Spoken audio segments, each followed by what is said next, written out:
And hello there, everyone. Welcome back to the Den, and to the Great Ace Attorney Chronicles. Let's get this started, shall we?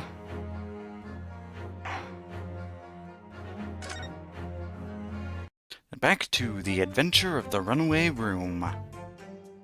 So, we just have one more statement to press here. As soon as I heard the scream, I stopped my bus, and then I saw it too. What exactly did you see? Oh, well, sir, that would be the passenger, sir. Yes, collapsed on the floor he was. And by the passenger, obviously you are referring to the victim, Mr. Mason, the brickmaker. And then the other passenger had the knife in his hand, like this. By the other passenger, you obviously you are referring to the accused, Mr. Magnus McGilded. And then he plunged it down like this, stabbing the other passenger in the belly. What? Dun dun dun dun dun dun. My lord, I wish to speak. Yes, juror number 5. Do I take it that you too? As the master of the London Guild of Coachmen, the idea of a murder being committed in one of the city's carriages is utterly abhorrent to me. It wouldn't be right to make a decision before hearing all the facts, so I said to myself. But I've heard enough now. The horse has bolted, as they say. No, please, just keep an open mind. Gee up now, Silverblaze. The finish is in sight. Frick.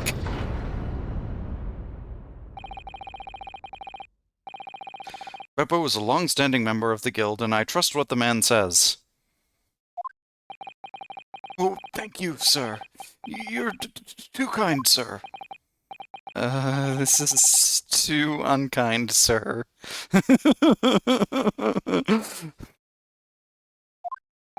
Methinks there might be a little bit of bias there. Which now means that 5 jurors agree to condemn this man.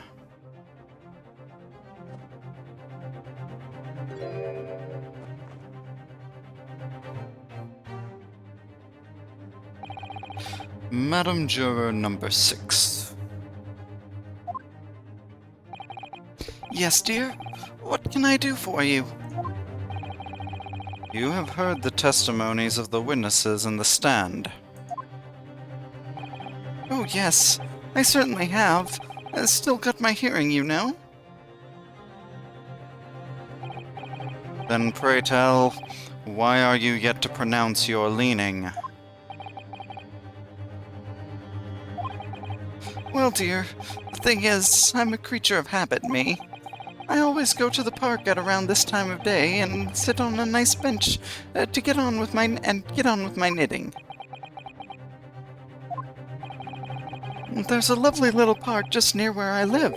McGilded Park, it's called. The gentleman donated it to the city, you know, to put a smile on Londoners' faces, he said. I can't imagine such a fine young gentleman would have it in him to take another man's life. He is always doing wonderful things for the city. That's right. A man like that wouldn't stab someone, surely. Mother, may we go to the McGilded Public Library later and borrow some more books?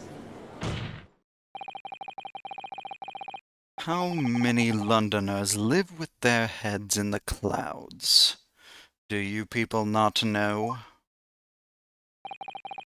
What kind of man Magnus McGilded really is? What kind of man is he? The philanthropist Magnus McGilded has enough wealth to purchase the entire city he claims to value so highly. But where did all that wealth come from? Your client is a Shylock, sir, and one with the very darkest of souls. What? Stone the Crows!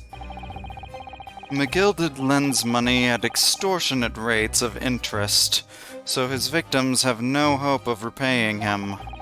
When they default, he takes possession of everything they own. He is a vulture that preys on the weak. I've never heard any mention of that before. Your facilities haven't deserted you, I'm sure, madam. So, has this thought not crossed your mind? Would a man wealthy enough to buy London in its entirety not have a carriage of his own? What possible reason could this man have had to make use of a public omnibus service? You're not saying that... The victim, a poor brickmaker, had next to nothing to his name save considerable financial liability. It will come as no surprise that his creditor was the accused Magnus McGilded. But let it also be known that the very day Mr. Mason was killed was the final repayment date for his debts. Good gracious! The brickmaker was destitute. He had lost his house. He had not a shilling with which to repay his debts. And in the end, this pitiful soul had the very last thing he owned taken from him: his life. By the merciless philanthropist pretender, Magnus McGilded. I don't believe it. Hold it! If I might add something briefly, Miss Susato? You claim that the victim has been lent money by Mr. McGilded. But where's the evidence to support your claim?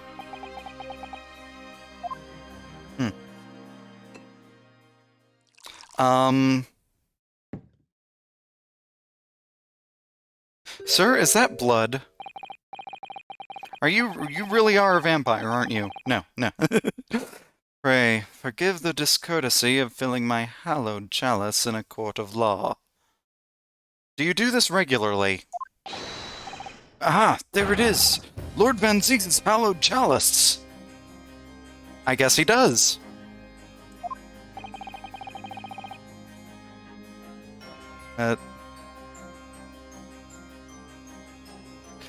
How can this be considered acceptable?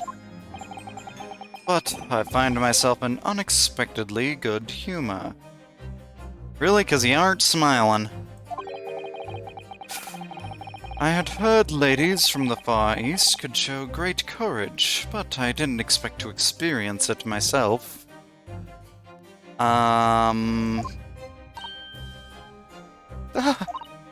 As judicial assistant to the defense, I am simply doing my job. What a pity that your display of courage is in vain. This is the debtor's ledger, which details all monies loaned by the accused. You will find the victim's name clearly recorded inside. Oh. Allow me to present this ledger as evidence. And pray forgive the discourtesy of raising my chalice in a toast to the enigmatic East at the same time. Oh, this frickin' guy. A marvelous toast, Counsel. I will gladly accept this new evidence.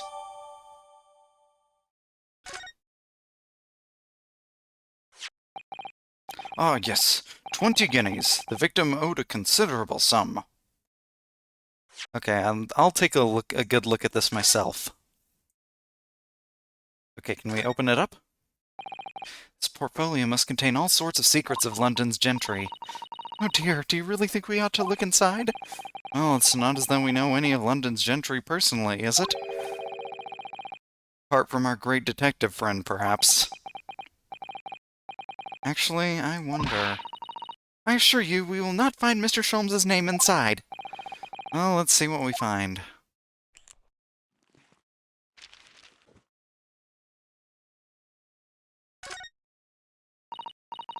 Gosh, it's crammed full of gentlemen's names, isn't it? Well, I suppose they're probably not all gentlemen at all, are they? After all, not everyone in this country is well off. Ah, goodness! What is it? Look at this! Do you see the name here? Bruce Fairplay. Should that mean something to me? It does sound strangely familiar, actually. The witness stand, Ryunosuke. Bruce Fairplay, the witness testifying at this very moment. Oh yes, of course, the banker. Why is his name in here? He borrowed 20 guineas, did he? And look, the repayment date is fast approaching.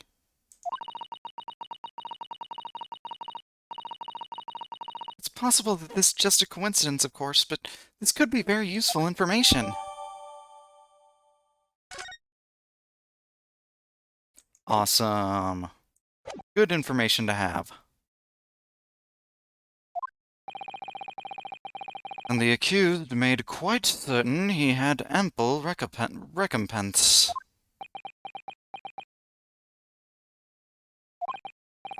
Well, it would seem I've had the wool pulled over my eyes.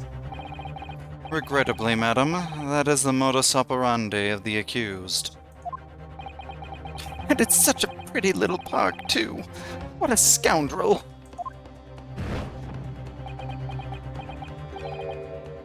Still, maybe it's all for the best. Wait a minute. Let's think about this a little more before. I don't stand for nonsense. Frick.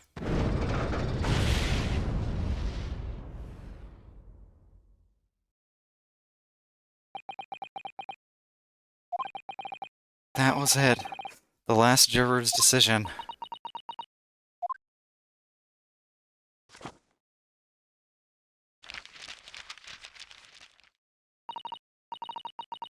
According to this Encyclopedia of British Law, when all members of the jury have concluded that the defendant is guilty, the court proceedings are suspended and the presiding judge will deliver the final verdict and sentence. And that's what it says here. Ah, the final verdict. It's over then. Only one testimony in and we've already lost. Oh! There's a footnote, though. A footnote? However, the defense... All 6 members of the jury are now in agreement in this case.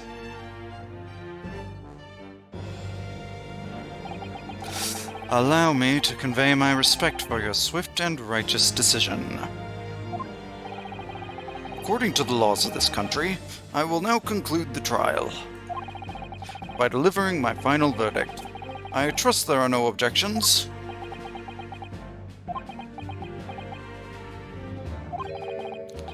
Miss Susato, just tell me one thing. Oh, yes? You were in the middle of saying something before. The footnote in your Encyclopedia of British Law? How were the defense... What did it say next? Oh, yes, of course. One moment. When all members of the jury have concluded that the defendant is guilty, court proceedings are suspended and the presiding judge will deliver the final verdict and sentence.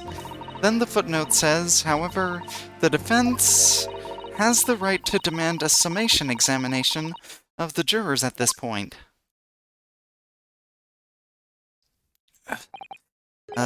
Summation examination? Objection! A summation examination? From which century has that tome you have there been resurrected? Judging from the binding, I would say that book is at least 50 years old. Any modern text on British law wouldn't even give such an antiquated procedure a mention. It's a relic, long forgotten and certainly no longer practiced. So you're out of luck. Oh. What even is it, Miss Susato? This so-called summation examination.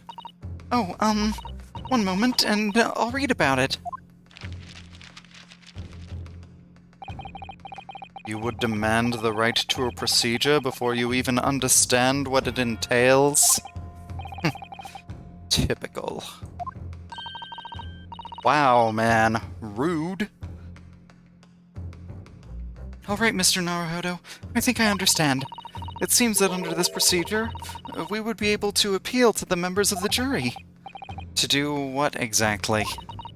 Appeal to them to change their leaning and reverse their decisions.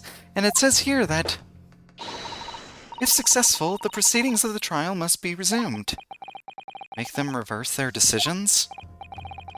Yes, in times gone by, barristers would use a summation examination to attempt to influence the jury's decision.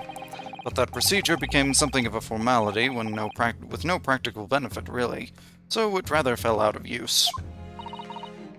I wonder why.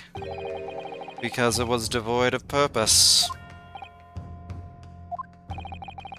Changing just one member of the jury's mind would be hard enough, let alone several. No self-respecting defense barrister would even assert his right to try in this day and age. Still, I don't see any mention of the procedure actually being formally revoked. What are you suggesting? I'm suggesting that although it may be antiquated and largely forgotten, it isn't yet extinct. What do you think, Mr. Naruhodo?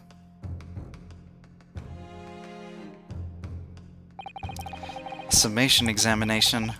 Our last possible option. Do we assert our right to carry it out or admit defeat? Of course we're going to assert our right. We can't let it end here. We've only just begun. The defense wishes to assert its right to a summation examination, my lord. Objection! London is the capital city of the most powerful nation on Earth. We have a duty to the world to exemplify the very highest standards of judicial procedure. Summation examinations are an embarrassment that should remain buried. Objection! But if it's our right, it's our right! I believe it could prove vital in this trial. The defense's petition is perfectly valid. The court will proceed with the summation examination. This is madness. Foreman, are you and the remainder of the jury ready? I'm not, There was no mention of this in the letter I received, you see, so... All members of the jury will be asked to explain on what grounds they have reached their decision. On what grounds? You must all justify your decisions and explain why you believe the defendant to be guilty. Well, my lord, you're rather putting us on the spot. This is most irregular. No mention was made of this before. I don't really hold with all this justifying lark. That seems to have thrown the jurors off. It seems none of them has experienced this before. All right, then. The summation examination. A defense procedure no practicing lawyer has attempted for years, is it? Well, just maybe. It might be the opportunity we've been looking for, to turn this trial around. So be it then, ladies and gentlemen of the jury. The court hereby calls upon you to state the grounds on which you find the defendant Magnus McGilded guilty of this most serious crime.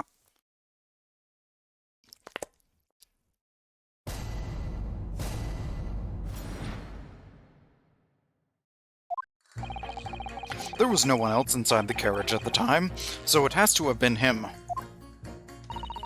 I trust the driver. He has an excellent memory, it seems. 4 passengers with fares totaling 20 pence. He stuck the chap next to him, just like this. Brazen, I must say. Absolutely brazen. I have simply typed and collated all the statements made thus far, and drawn the logical conclusion. You can trust the guild. Fair fares is our motto. We haven't raised prices above 4 pence for years.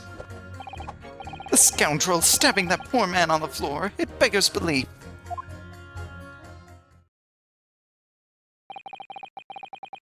I'm starting to wish I hadn't pushed for this now. Some of the jurors don't seem to have wonderfully formed arguments, though, do they? Well, let's see what we can do. We need to get these 6 people to change their minds. I'll have to throw everything I can at them, and use some very persuasive language. Just a moment, Mr. Naruhodo. According to my book, that's not quite how it works. Oh? I thought I was going to have to thaw their icy minds with some heartwarming rhetoric about the defendant. Unfortunately, once the jurors have decided the defendant is guilty, they're unlikely to heed anything the defense says. But then, they've reached their conclusions by their own reasoning, you see. Your pleas will sound like excuses. In fact, it could recoil on you. The more you try to persuade them, the more entrenched they may become. Then what on earth am I supposed to do?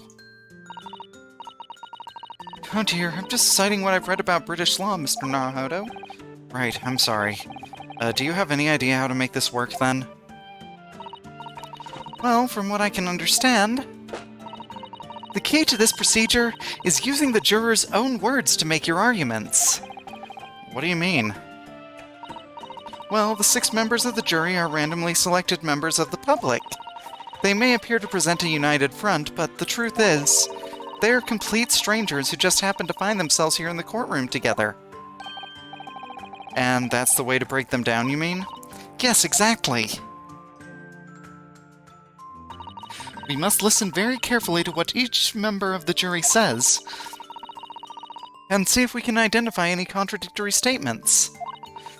If we can, we then contrast the statements and pit the corresponding jurors against each other. I see. So it's contradictions in what 2 or more jurors say that we're looking for. In a way, then, this is similar to a regular cross-examination. Oh, yes, I suppose you're right. Find contradictions in their statements, and pit the jurors against one another to break them down. Alright, might be able to pull this off. No, that's not right. I have to pull this off! Can we start proceedings, counsel? I would ask that you take the stand for this. I'm expecting a clear and concise rebuttal. Yes, my lord. Okay, so one thing leaped out to me immediately.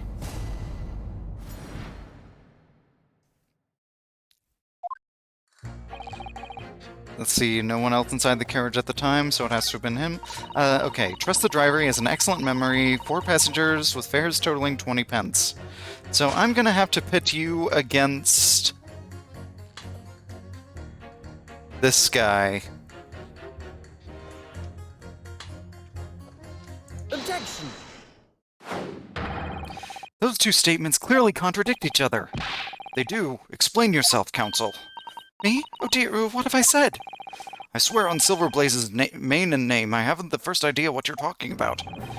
According to the group testimony we've heard so far, there were 4 passengers on the omnibus on the night in question, and according to the coachman, Mr. Beppo, he took 20 pence in fares.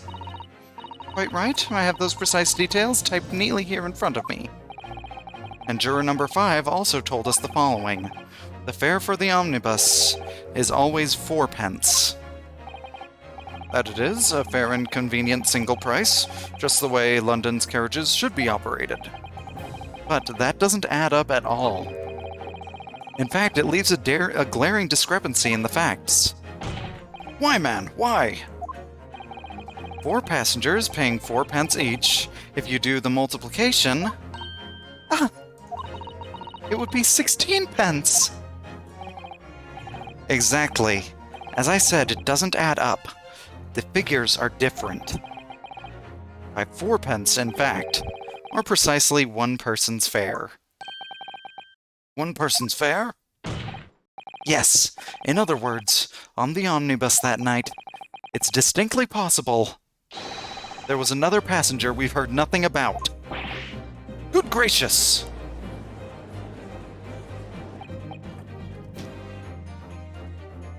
This can't be right. The coachmen of the guild are good, honest men, one and all. Trustworthiness is our watchword. The figures your coachman claims most certainly do not add up. Your watchword, good sir, is a fallacy. I beg your pardon? Mr. Guildmaster, I think you ought to consider that if this trial were to end now, the news will surely spread all over London. The news that one of your coachmen tried to hide the fact that he lets nefarious characters ride his omnibus. Alright then, how do I make it so this miserable trial doesn't end, Well, according to my book here, you simply launch a ball of fire into the innocent side of the set of scales. Now hold your horses there, coachman. We were all in agreement. Why do you have to go and... Wait till I get my hands on you, Beppo! Oh boy. Turning this around. Ugh, this is all very irritating. Begging your pardon, sir. I'm going to do the same.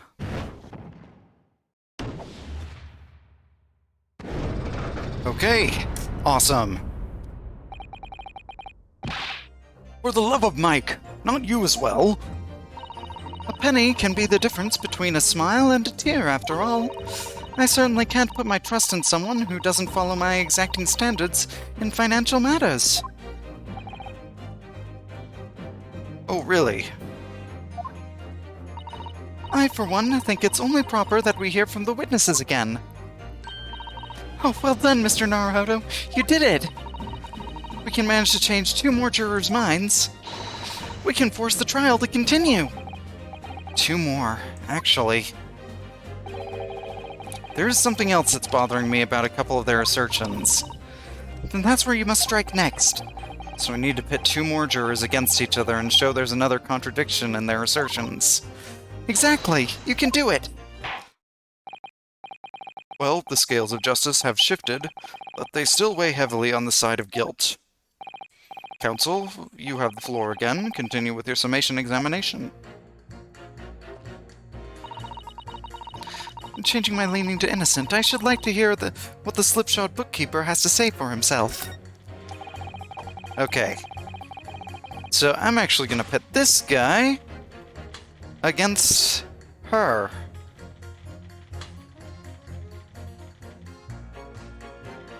Objection! Those 2 statements are completely contradictory. What? Explain, counsel. Post haste. Oh, dearie me. I was only knitting a jumper for my other half. What is all this claptrap? What does contradictory even mean, I ask you?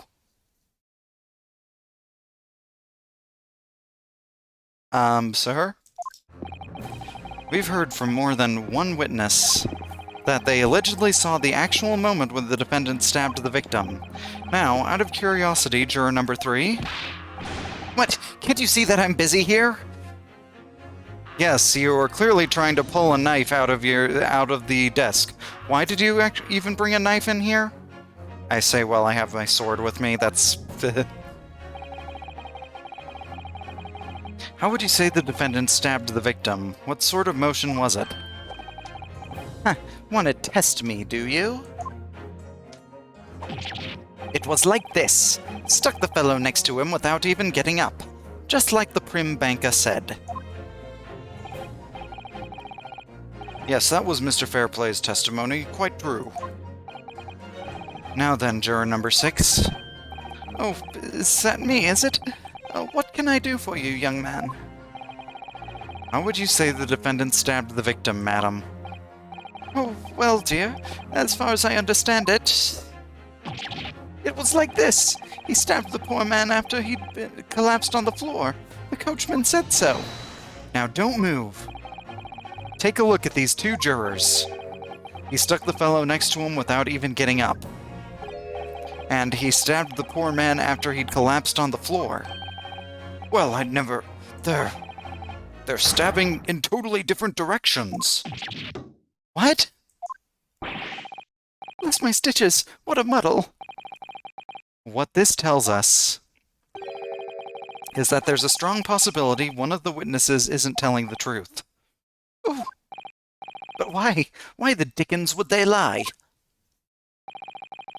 I don't know that yet, but what I do know is that if the trial ends at this point, we may never find out. We may never know the real truth. Ladies and gentlemen of the jury, can you really let that happen in all good conscience? Lies, you say? Oh, dearie me.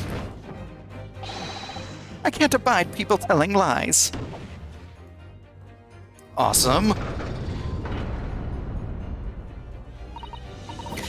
The scales! I don't believe it. Heck yes. Hold it! Wait! Now hear this, my fellow jurors. I warn you, you cannot listen to this man. Look at him in the black suit. He's clearly some devious Eastern sorcerer using magic on all of us. What?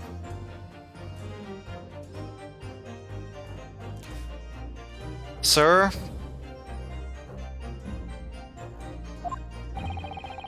If I could use magic, do you really think I'd be putting myself through all this? Seriously. If I could use magic to mess with people's minds, this trial would be over. In my favor, already. Answer me this, Dark Jinx. Huh? Me? What exactly is the problem? What if the two witnesses have slightly different recollection of events? What of it? Let's say the Shylock did stab the victim as he was sat next to him on the omnibus, and this young dandy saw him do it. And now let's say the victim collapsed on the floor, and then the Shylock stabbed him again, and this old lady saw him do it. Well, what's to say it didn't happen like that, hmm? Who are you calling a dandy, sir? Why, I should take this knife to you. Now hold on there. Who are you calling old? Why, I should take this needle to you. Hold on now. Let's not turn this into a brawl. We don't need to prosecute another crime here. I mean, I'm defending, but still. They're ready to kill each other now. But could the foreman of the jury be right? Did the two witnesses see two different moments of the same crime?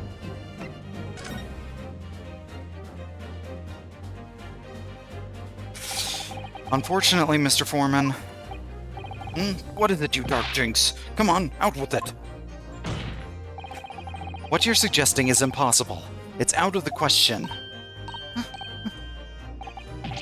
What are you talking about, man? How can you possibly say that? You do realize that I'm only doing my job. As foreman of the jury, I have a responsibility to steer everyone in the right direction. So, where's your evidence, man? That's what we want to see. I'd say the two witnesses saw two very different moments of the same crime. If you say that's out of the question, show me some proof. Looks like the only way I'm going to convince him is to present him with something he can't dismiss. Some irrefutable hard evidence. As you wish. What? I'll give you the proof. It's out of the question that the two witnesses saw two different moments of the same crime, as proven by...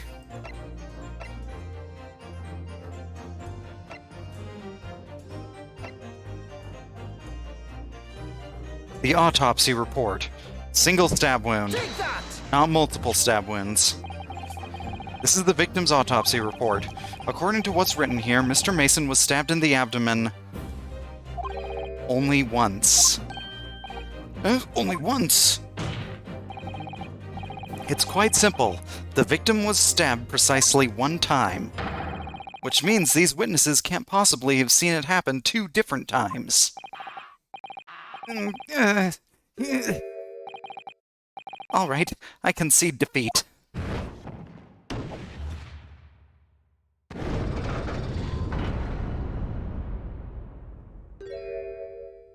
Awesome. Wait, that means 4 jurors are now leaning to not guilty. We did it! We've done it, Mr. Naruhodo. We've won!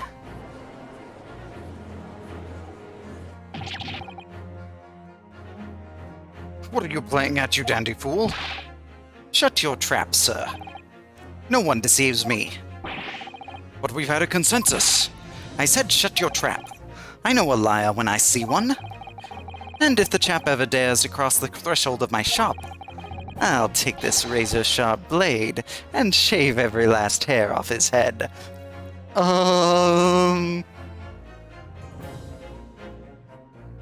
You scare me. Are we sure you're not the one who did it?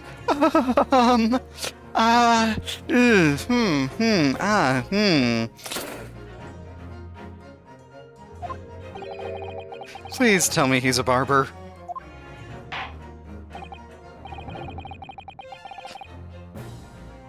And not the Sweeney Todd type of barber. Well, in a quite remarkable turn of events, the defense's summation examination has flipped the balance of the scales of justice. The jurors now stand at 2 for guilty and 4 for not guilty. Accordingly, there is no longer a large enough majority among the jury for me to adjudicate, and the trial must continue.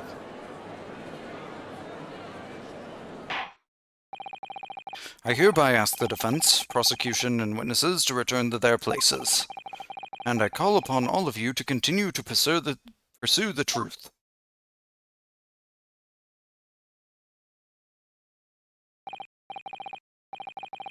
So, Lord Van Zeeks, continue to substantiate the case for the prosecution, if you please.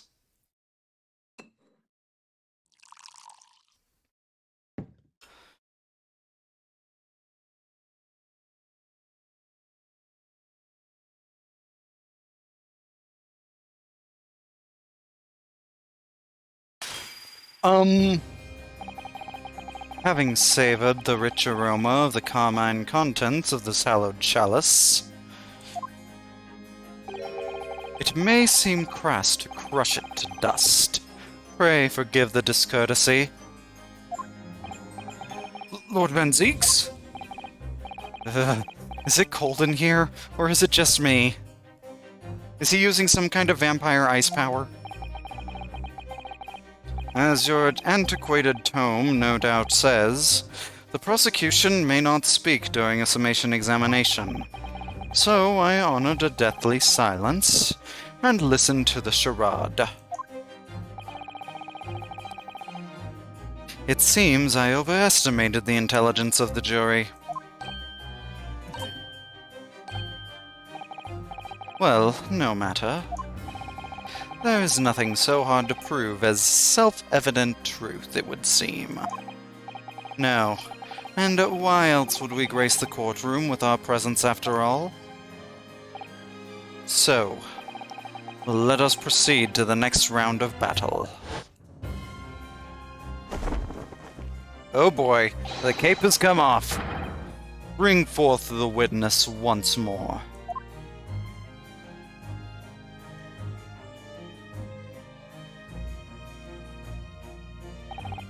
Witnesses, I trust you heard the summation examination we just had to endure. Oh, yes, sir. That I did, sir. Of course I heard it. Oh, yes, sir. I heard it. You, sir, on the end, the coachman. I believe it's Beppo. Yes, sir. My lord, sir. If it transpires that in your previous testimony you were attempting to veil the presence of a 5th passenger on your omnibus, you will be found guilty of perjury. You are advised to bear that in mind, sir. Oh mio Dio. Now then, witnesses, I hereby call on you to testify before the court again. You will explain the various misgivings brought to our attention by the defense's summation examination.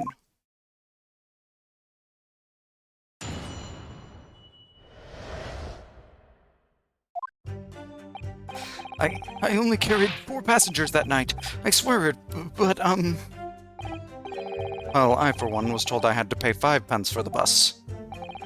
He fiddled us on the fare, he did. And then I saw that blood-curdling sight as well. It's all too much. I tell you, I saw McGilded stabbing that man. Everything I said before stands. Oh, yes, he stabbed him. Yes, he did. I think so, yes. Counsel, make sense of this for me, please. The phantom 5th passenger conjured into existence by my learned Eastern friend never existed.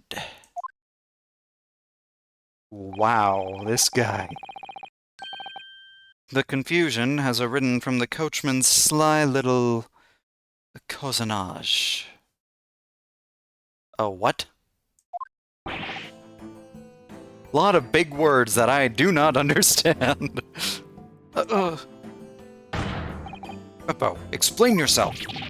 I'm terribly sorry, Guildmaster. The Guild's fare is 4 pence across the board. You know that. Am I to understand that you've been overcharging our passengers by a penny a fargo? By a penny a fare? It's so cold, and the last run of the day is always half empty. You have been dishonest, coachman. I'm sorry. You're a disgrace, Beppo. A disgrace! And your selfish actions have brought dishonor on the entire guild. If I may, sir, I had to pay 10 pence on the bus just last week. What? 4 passengers at 5 pence each is, yes, 20 pence. I've done the arithmetic 10 times already, but I just can't make the result come out differently. No, that figures. Well, it would appear that one of the aforementioned misgivings has already been explained. So, counsel for the defense, your cross-examination, if you please. We've already had the pleasure of a protracted summation examination today.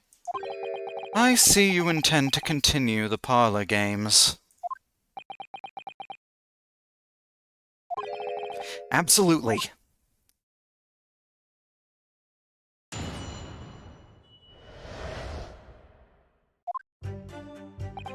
I only carried 4 passengers that night. I swear it, but,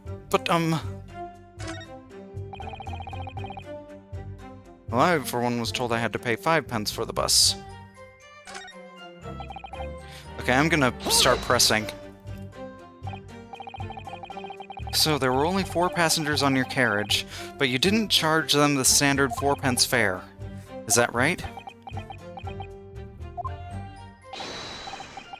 It's impossible to make that last run of the day pay. It was so cold. It was all I could do to stop myself passing out. I'm getting chilblains just listening to you. What? It was terrible, so I wanted to give myself a pat on the back for even keeping the bus running. Doesn't a dedicated coachman deserve an extra penny per passenger? You're digging a deeper hole for yourself here. If only there had been a 5th passenger on the omnibus that night, then we would have had another suspect.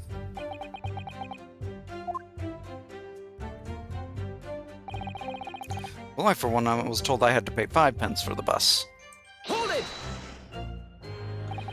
Does that mean everyone on board that night paid 5 pence instead of 4? Well, I paid 5 pence too, sir. And I just told you that I did. A flat fare of 5 pence across the board. It's not something to be proud of. The so-called discrepancy my learned friend identified was nothing of the sort.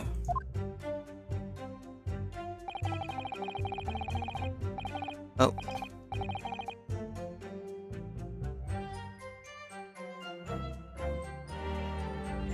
Hi, bot. Bye, bot.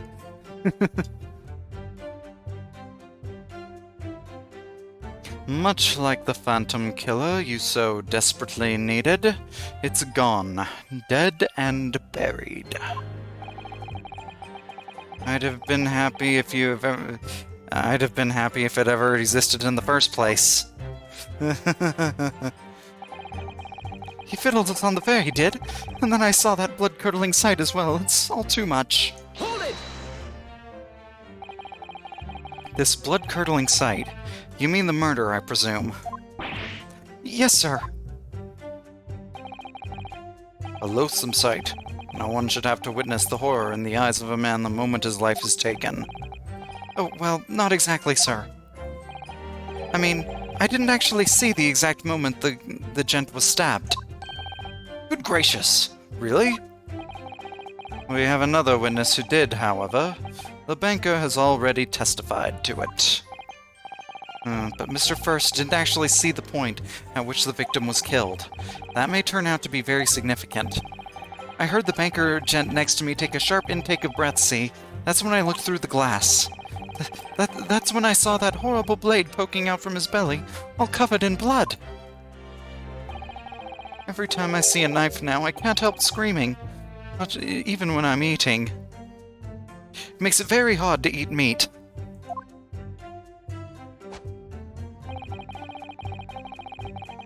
I tell you, I saw McGilded stabbing that man. Everything I said before stands. Hold it! So you'd saw the defendant, Mr. McGilded, stabbing the victim, Mr. Mason, who was sitting next to him? That's what I said, isn't it? It was bothering me before this was. For just a brief moment, he hesitated before answering the question. Anyway, there was only 2 of them inside the carriage, wasn't there? There's been much talk of a 5th passenger, but as yet, 0 evidence. Then what are we wasting this time for, eh? It's black and white. The man's guilty.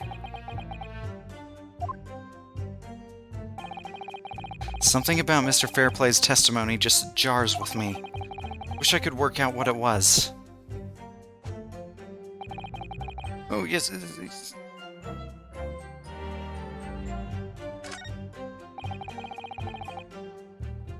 Okay.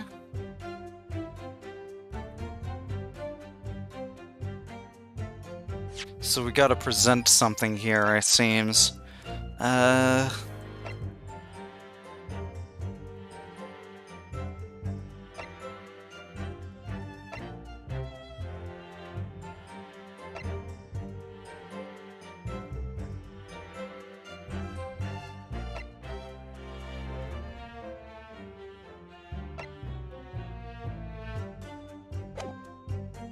I'm not sure I can, get him on anything with that. Hold it! So I'll press this statement. Earlier, you testified that you saw the moment when the defendant allegedly stabbed the victim, didn't you? Oh, yes, that's right. You said that the victim was on the floor and described the assailant holding the knife in an ice pick grip. I suppose. I might have, yes, put the cart before the horse, maybe. What's this? Well, I'm quite sure about most of it. I was driving the horses when I heard a scream from the seats on the roof decks. On the roof deck. Oh, I expect that was me, sir. Then when I turned around, yes, I saw it through the skylight. The gentleman was on the floor, and the knife was sticking up out of his midriff. That's right, yes, and the fellow holding the handle was the famous man, yes. So in short, you didn't see the moment when the victim was actually stabbed at all? I really thought that I did, but when I go over it again in my head, no, I suppose I didn't actually see the precise moment of the stabbing, did I?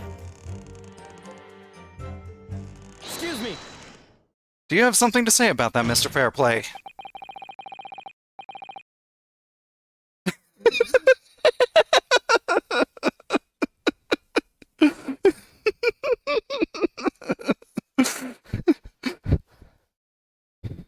The exact same wording. Oh my goodness. Now you listen to me. I know what you're thinking. He didn't really see the exact moment that fellow was stabbed. What are the chances of that? Are you asking me or telling me? He's getting flustered.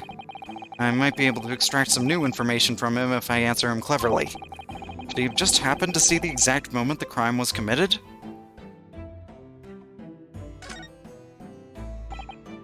No chance. Well, it is a little hard to believe, certainly. Unless you spend your time peeping through a skylight on the top of an omnibus, that is. Peeping! I'm a respectable city banker, I'll have you know. And I know what I saw. I remember it as clear as a Ballarat day. A what day? It was a grim scene, I don't mind telling you. Thank you, Mr. Fairplay. Oh, excuse me if I was getting a little hot under the collar there, my lord. I would ask you to supplement your testimony with a clear statement about what exactly you saw. Oh, I can do that all right. I'll tell you just how grim it was. Do you think I'd forget the sight of those blood-soaked hands after that butcher stabbed the man? Blood-soaked hands, you mean gloves. Objection! Blood-soaked hands? Well, I admit that soaked might be laying it on a little thick, but... But anyway, there was definitely blood all over them. Both of them were covered in it.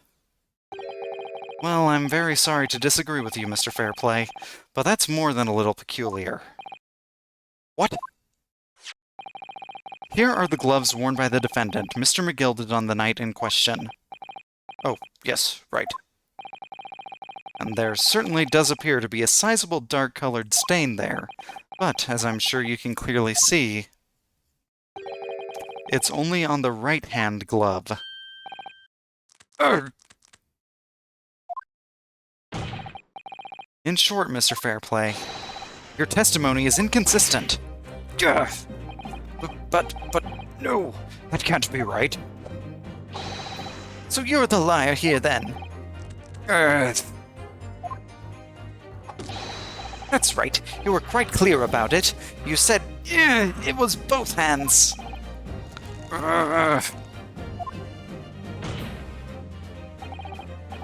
Mr. Fairplay, if your last statement was a lie, it calls your entire testimony into question. You say you saw the moment the victim was stabbed, but is that really the truth? Objection! It was a simple mistake. You can't justify accusing this man of lying. Yes, it wasn't both hands, it was only one.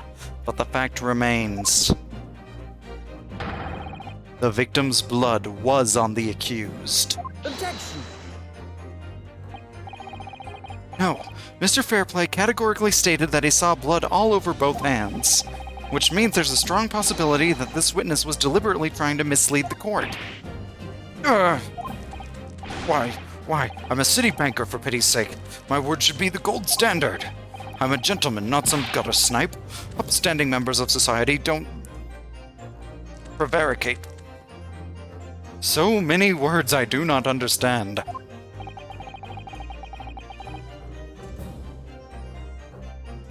He's claiming to have no reason to lie. But is that really the case? Mr. Naruhodo, if we have some evidence to explain why Mr. Fairplay might be lying, it could turn the tide in this trial completely. Something to show the man has a compelling reason to lie in his testimony. Yep, I have evidence. My lord? Yes, counsel? The defense is ready to present evidence. By Jove, are you sure? Yes, evidence that will clearly demonstrate why Mr. Fairplay had a reason to lie in his testimony. Urgh. Very well. I hereby call on the defense to present its evidence. The evidence that demonstrates a motive for the witness's alleged deception of the court. Bruce Fairplay's name in the debtor's ledger. Take that! This is the list of the debtors who owe money to Mr. McGilded. Yes, a list of innocent victims, crippled by the accused's extortion. The point is, among the names of these debtors is your name, Mr. Bruce Fairplay. Ugh. Or should we say Mr. Bruce Foulplay? Mr. Fairplay, are you currently indebted financially to the accused? No. Well, it's barely worth being called a debt. According to this ledger, you owe 20 guineas. Not an inconsiderable sum of money, wouldn't you say? Well, what of it? Let's suppose Mr. McGilded were to be found guilty of murder. What would become of your debt in that case? These documents state that the loan agreement is forged between two individual parties. Therefore, were the creditor, the defendant here, to be sentenced to a capital punishment, all outstanding debts which were owed to him would be annulled. They would cease to exist. cease to exist. Mr. Fairplay, is it not the case that you claimed in your testimony to have seen something you never in fact saw, in a devious attempt to annul your debt of 20 guineas to the defendant? Ugh. Oh, shoot.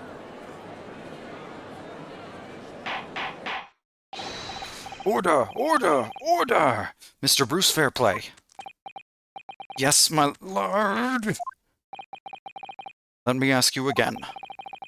Be aware that your answer may have most serious implications upon your future, sir. Did you or did you not see the precise moment in time which the defendant is alleged to have thrust a knife into the victim?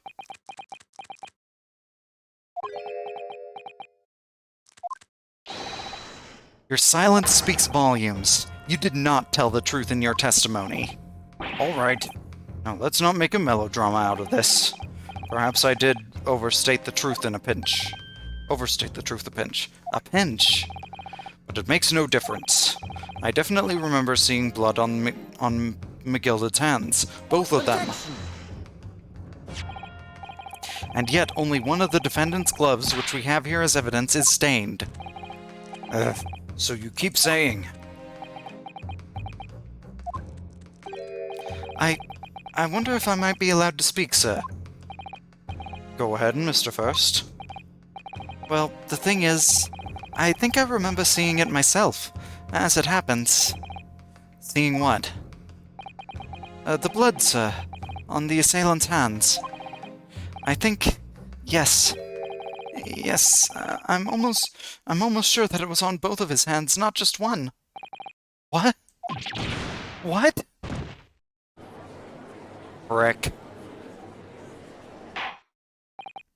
It would appear that we're going to need further testimony from all you witnesses. This time I would like to know precisely what you did and what you did not see. Do I make myself perfectly clear? Yes.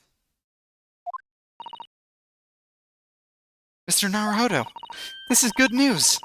The course of the trial seems to have shifted slightly at last. Only slightly. Yes. I might finally have a chance to turn things around here.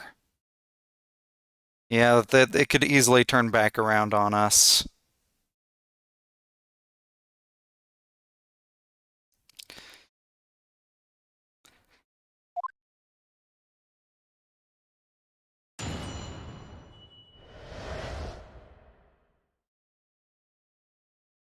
What the witnesses really saw. There was blood on both hands of the assailant. I sincerely and distinctly remember that. However, I suppose you might say that I didn't see the exact moment the stabbing transpired, if that matters.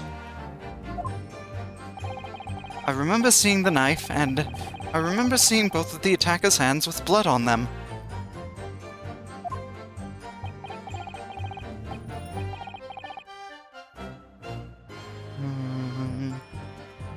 I didn't actually see anything myself. No, not until I heard that scream.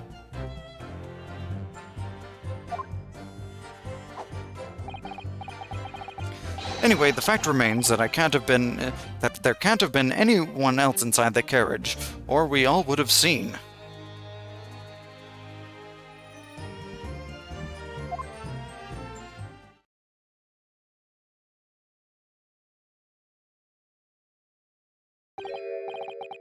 Well, lo and behold. In truth of fact, not one of you was witness to the crucial moment the crime was perpetrated. I apologize, my lord, but honestly, there was no one else inside that carriage, and the man's hands were covered in blood. That much incriminating evidence is tantamount to saying we saw the man do it. That's really not what the testimony is about. Let us examine the interior of the omnibus once more. The victim's fresh blood is certainly visible on the seat, corroborating the witness's accounts. In other words, there is no substantial nor significant change to the facts of the case. Hmm. Very well. Your cross-examination, please, counsel. Yes, my lord.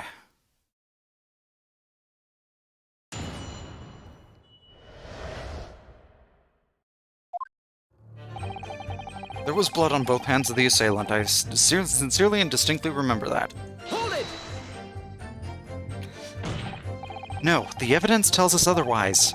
We have the gloves the defendant was wearing on the night in question in the court record.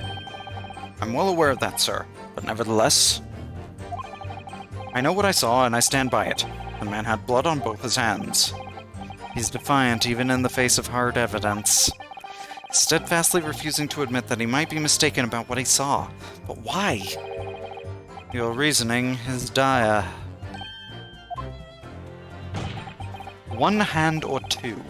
The salient point remains unchanged. Minutes after the grim crime, the victim's blood dripped guiltily from the accused's fingers.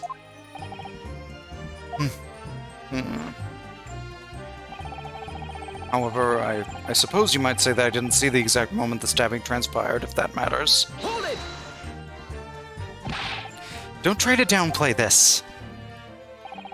Whether or not you saw the exact moment of the crime is a matter of fundamental importance, as well as you know.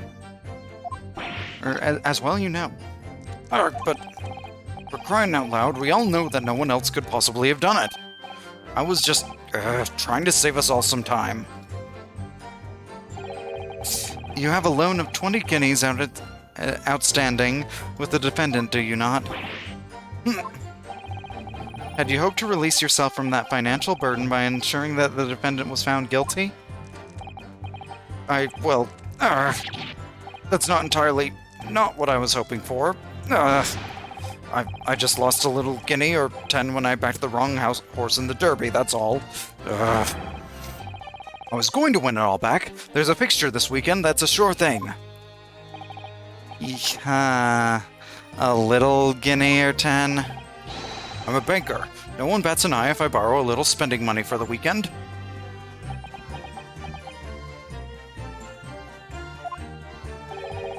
I think you may have revealed rather more about your character than you bargained for, sir. This witness's scruples are not on trial here. Proceed to the next witness. Is that really how it's supposed to work? I remember seeing the knife, and I remember seeing both the attacker's hands with blood on them. Hold it! You definitely saw that too? Blood on both hands? Yes, sir. I mean, I know what you're going to say. Only one of Mr. McGilded's gloves has any sign of blood on it. That's right. The thing is, as far as I remember, sir, when I looked down and saw Mr. McGilded sitting beside the other fellow, I don't believe he was wearing any gloves, sir. He wasn't wearing these gloves? That's correct, sir. And I saw the blood on both his bare hands quite clearly. It's true that the dark-colored stain on the dark leather gloves wouldn't have been easy to see. I should point out that the police officer who apprehended the accused on the night in question reported that there was no trace of blood on Mr. McGilded's gloved hands. There wasn't blood on his hands? This is puzzling indeed. This must be significant somehow, I'm sure of it. I didn't actually see anything myself, no. Not until I heard that scream. Okay, so I'm...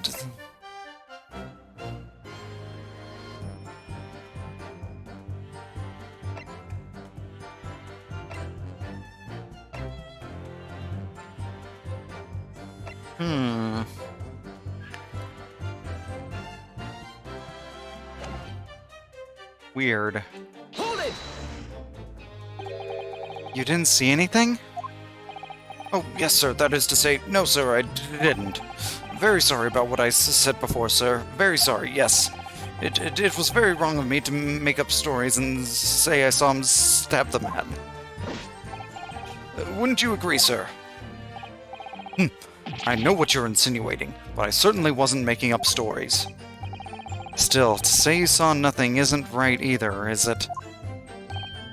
No, sir. I saw nothing at all. Mr. Beppo, you were driving your horses. At the very least, you must have enjoyed a good view of London streets, no?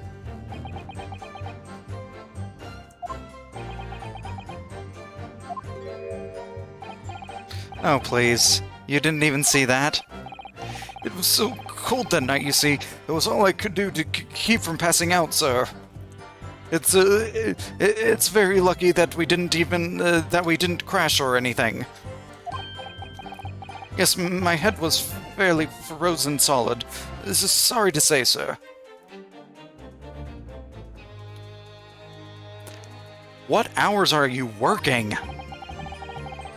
It would seem prudent to avoid travel on the last omnibus service of London's cold winter nights. Beppo!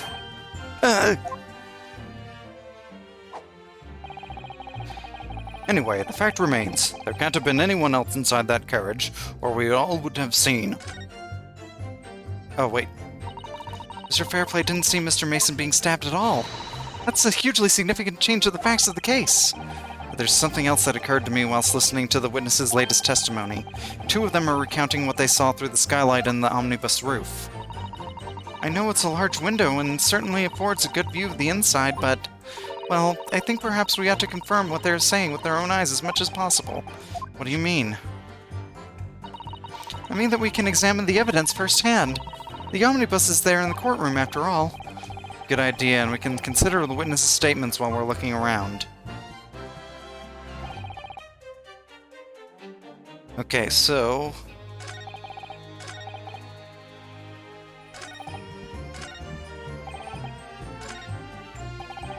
I meant to press this last statement.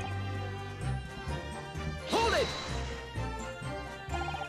And everything you saw in the incident was through the skylight on the roof of the omnibus? That's right. It was fiercely cold that night, but the glass wasn't frosted over. Oh yes, I remember it was shivering, but it was so bitter. Which rather begs the question of why the pair of you were sitting on the roof deck in the first place. Well, I don't know about this young fellow, but I couldn't enter the cabin. Oh, why not? It was locked from the inside. I tried knocking, but no one opened the door. It was locked? That's right. And it's a public bus service, for pity's sake. It's not what I call fair play. And I know about fair play. It's in my name. Sir, you literally just lied to us. Yes, I had exactly the same experience. I tried knocking, but the gent inside just gestured at me to clear off. So I had no choice but to climb up to the roof deck and look down longingly into the warm cabin below. Well, I can assure you I wasn't just looking down. I was glaring long and hard. And that's precisely why I can tell you with absolute confidence that if there was anyone else at all in that cabin, I would have noticed. Unequivocal, I would say. I'm not sure about these two witnesses. Could they really have seen everything inside the cabin through the skylight? They might not have been able to. Allow me to confirm one thing, Mr. Fairplay.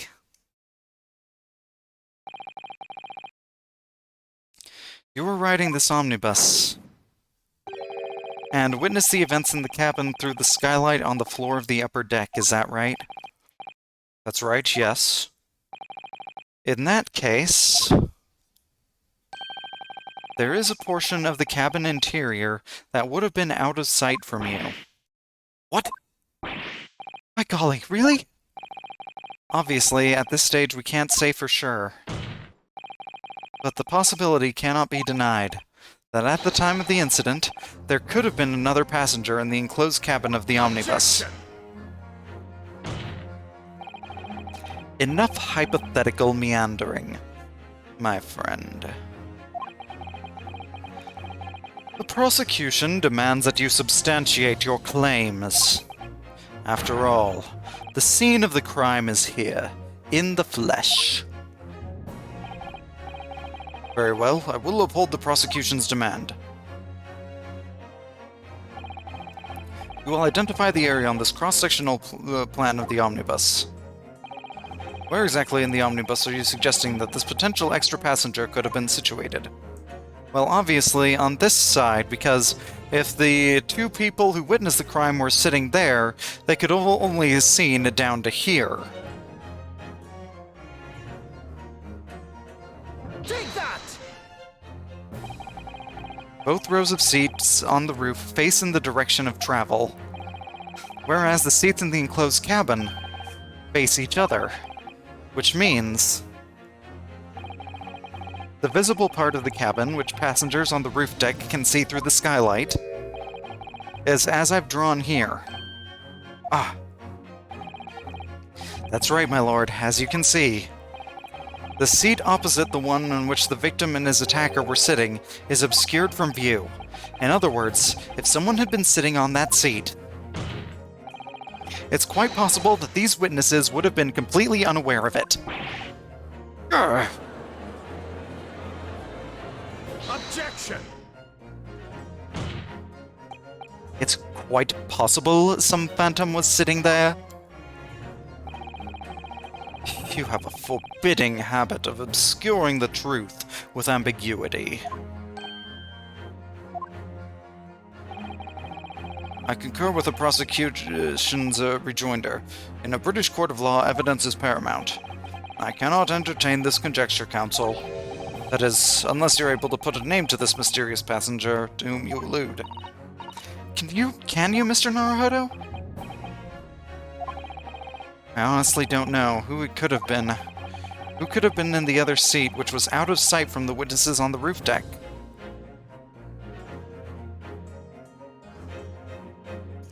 Well, I have an inkling. I understand, my lord.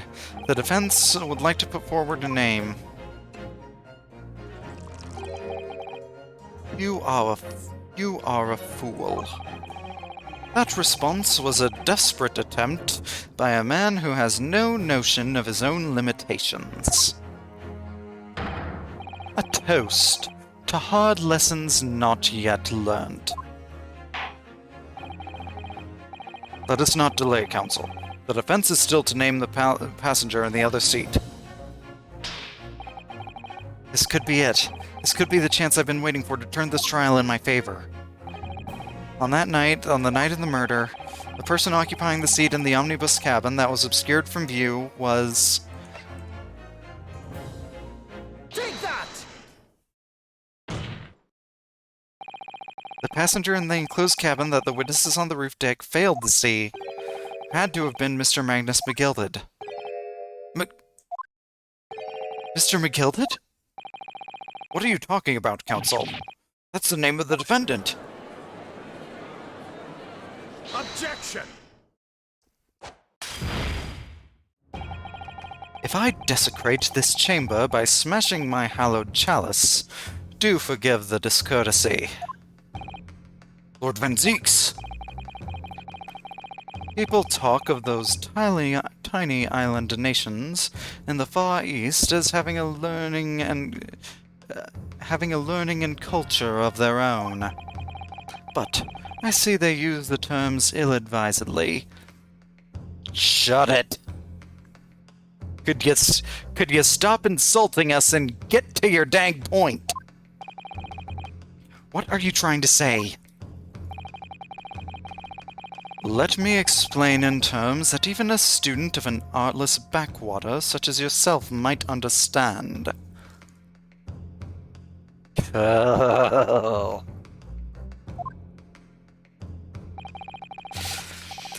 When the bloody scene unfolded, the victim and his assailant were sitting side by side.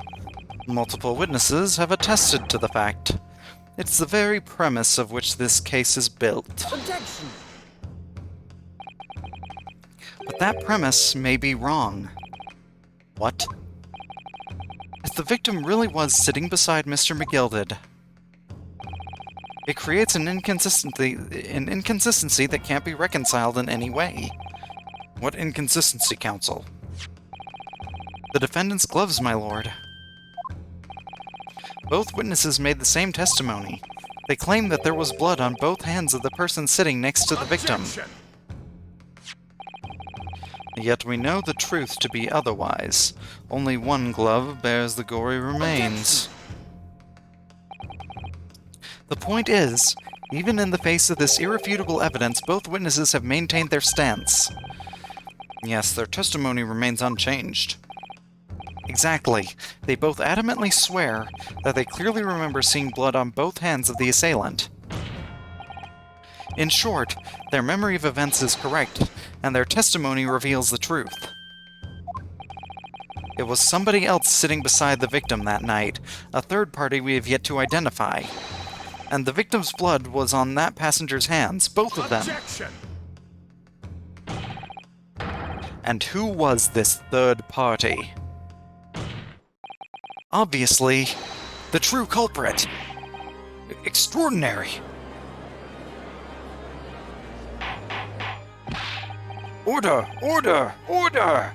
What exactly are you postulating? Objection!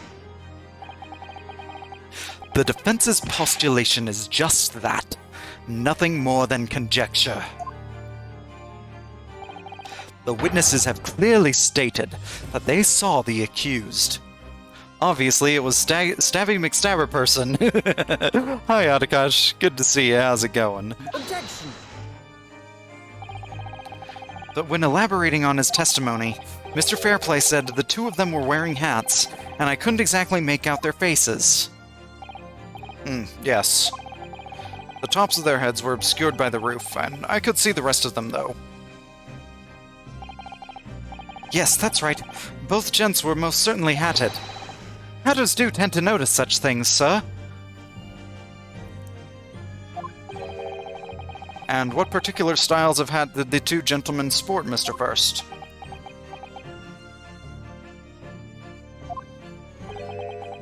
I'm afraid I don't remember.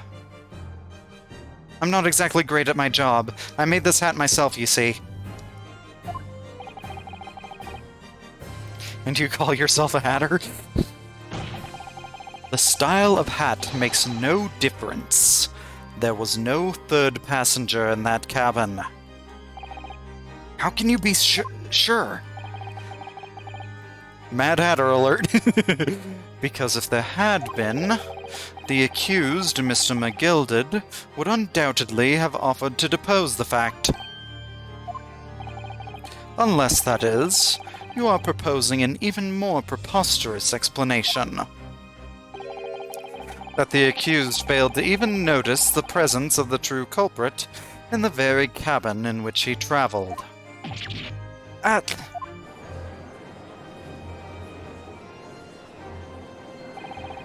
He's right. If there was another person traveling in the enclosed cabin of the omnibus, it's inconceivable that Mr. McGilded would have been unaware of it. Order! There is clearly a simple solution to this problem. Bring the accused, Mr. McGilded, to the stand. Well, what say you, counsel? The prosecution objects, my lord. On what grounds?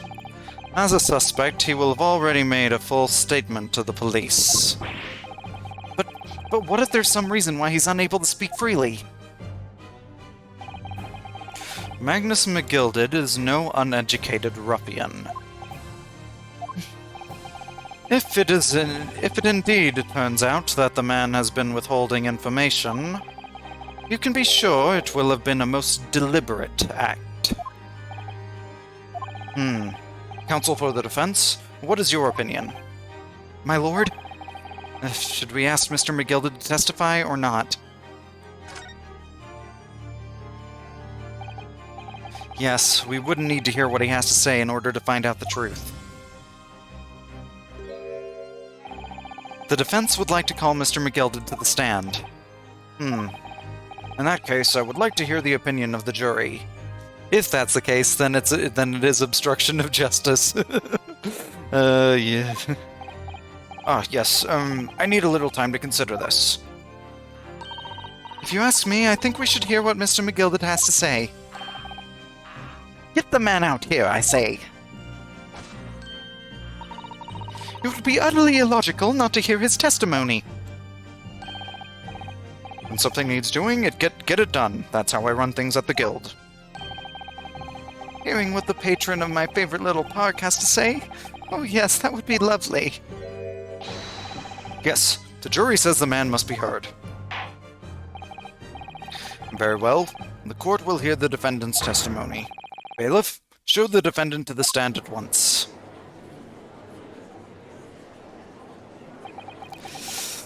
Oh boy.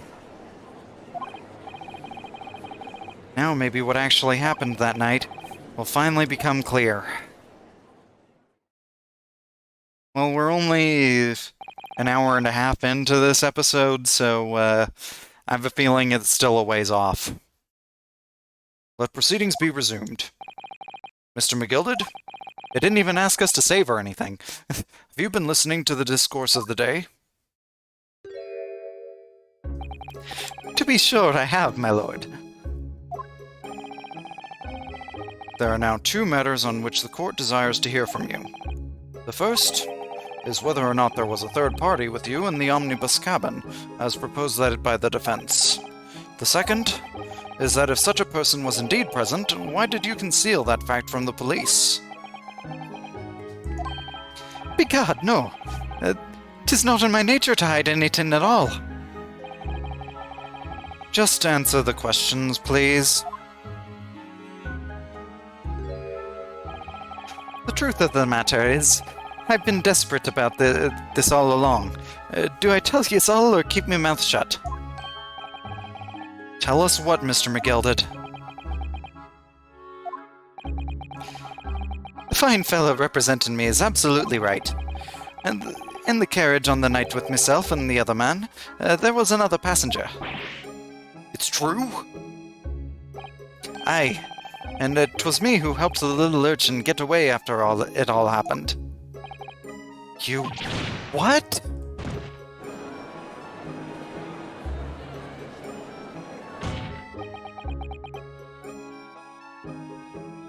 That's pretty suspicious, man. No, Magnus McGilded, that convenient excuse can't save you now. I'm truly sorry, so I am, Lord Van Zieks. I'm sure you'll be wanting to know why I said nothing when I was taken in by the police. I do be having a very good reason, I assure you. Which was?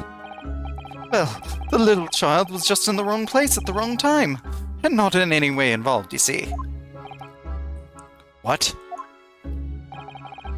If the police had known the wee one was there, they'd have assumed she'd done it. They'd have hauled her into this here courtroom just like myself. I was only trying to spare her that. Young hearts and young minds are easily damaged, my lord.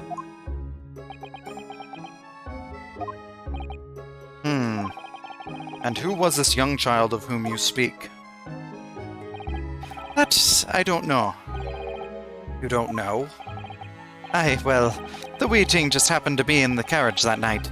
I never saw her before or since. Objection! We have absolutely no reason to believe this man. The prosecution calls for the witness's statements to be disregarded by the court. You know, I wouldn't be surprised if the urchin isn't here in this courtroom as we speak, listening to the proceedings. What? What the... what? Fire! There's a fire! Look, someone's trying to get away. It's no use! Can't see anything through all the smoke. What is going on? Be careful, Mr. Naruhodo. Cover your face! Bailiff, don't let the accused escape. Secure the omnibus. I hereby call an emergency recess. Bailiff, ensure the defendant is in custody and clear the courtroom. Well... We were hurriedly removed from the smoke-filled courtroom by the bailiff. Smoke on the water. Oh no. Amid scenes of chaos as people stumbled over one another in their desperation to flee the chamber. We had no idea what was happening. Fire in the sky. We had no idea what was happening. All we knew was that for the time being at least the trial was suspended. To be continued right now. We're only an hour and a half in.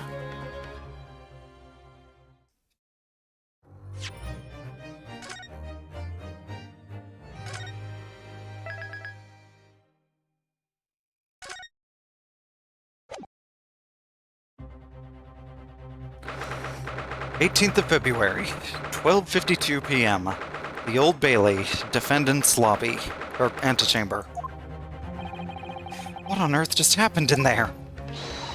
Mr. Naruhodo, I managed to find out what happened. Miss Susato. I was told it was an advanced form of smoke grenade, a type of exploding device that releases smoke. A smoke grenade? Sounds like the sort of things ninjas use.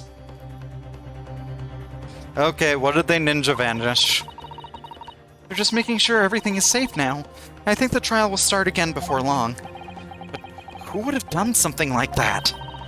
The police managed to catch someone who was trying to flee the courtroom, apparently. Flee the courtroom? Why? Well, it's a young girl of around 15, I hear. A young girl? Then could it be the other passenger that Mr. McGilded was just talking about? My thoughts exactly! So he wasn't lying. Oh, what's become of Mr. McGilded, actually? There are so many things I need to ask him about, but he's not here. I think he was summoned to the prosecutor's antechamber to answer questions. Along with the young girl. Who is she, I wonder? And what was she even doing here at the trial? She was taking a huge risk, and for what possible benefit to herself? There's another matter that's troubling me. What's that? The 20 pence. Oh, according to the coachman, Mr. Beppo, he took 4 passengers that night and at a fare of 5 pence each. That comes to a total of 20 pence exactly. But now it seems there were in fact 5 passengers, which means the figures don't seem to add up again. He's right. That is strange. Counsel for the defense, kindly proceed into the courtroom. The trial will recommence in 5 minutes. Oh, thank you, officer. We'll go in straight away. Well, whoever she is, I imagine this young girl will be asked to take the stand and testify now. I really can't imagine what she's going to say, but it could alter the whole direction of the trial. We'll know soon enough, Miss Susato. Yes!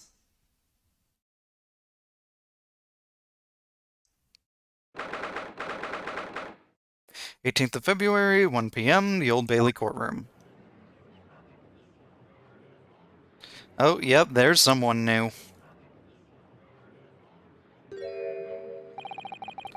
There's the young girl next to Mr. McGilded. Look. She must have been the one who caused the disturbance before. Well, after that rather eventful recess, the court will now resume the trial of Mr. Magnus McGilded. Now then, Lord Van Zieks. My lord, I believe you have established the cause of the smoke which veiled proceedings earlier. It seems to have been an advanced form of smoke grenade, of the sort typically employed by the army. Good gracious, the army? What in the devil's name? It was an elaborate attempt by a young girl to cloak her escape from the public gallery, but she was caught. Has nothing to do with the wine splashed on the oil lamps earlier.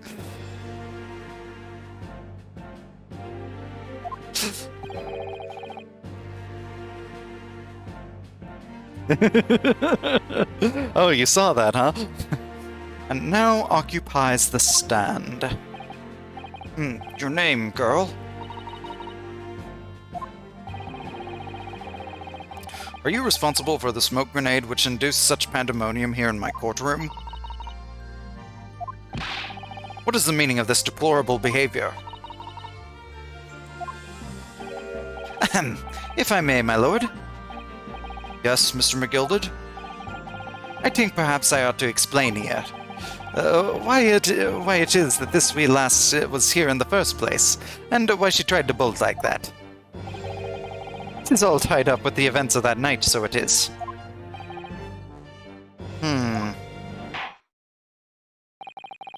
Very well, Mr. McGilded. Give your testimony. We'll explain to the court exactly how this young woman is involved in the case. Just what did happen that night? It's not like a defense lawyer needs that information or anything.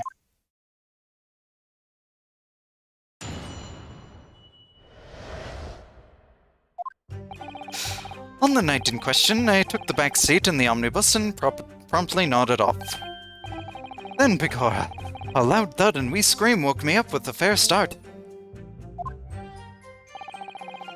There was a fella collapsed on the floor at my feet, so I sat him up on the seat across from me. Then I turned to find out where that scream had come from, and bless my soul, what did I find? There was a child in there, all curled up into a ball, hiding her wee self away.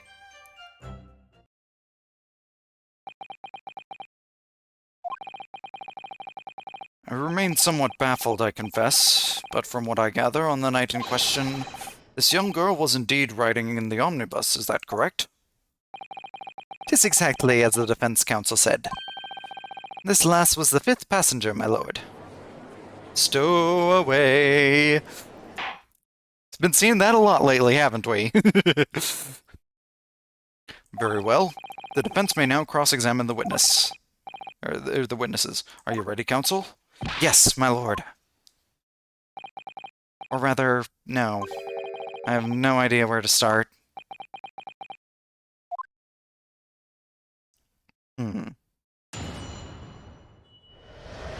Van Zeeks is awfully quiet. That scares me. On the night in question, I took the back seat in the omnibus and promptly nodded off. Hold it! Simple. And when you first got onto the omnibus, were there any other passengers already on board? He's upset that he was wrong.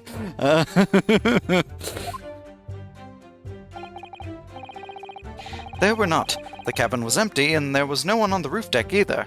And hoping no one noticed the smoke was his fault.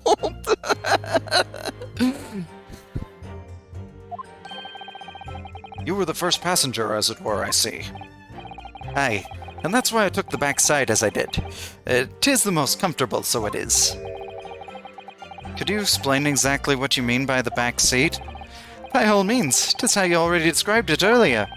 I'm talking about the seat opposite the one in which the poor gentleman who was stabbed was sitting. Like I said, 'tis the most comfortable and where I feel most at ease. And of course, I enjoy gazing through the skylight from time to time as well.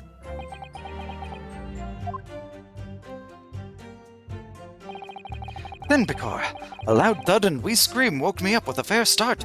Hold it! A loud thud, you say, and a scream? Aye, that's right. How can I explain it? 'Twas like the sound of someone falling to the ground. That sort of noise. So you think it was the sound of Mr. Mason falling to the floor having been stabbed?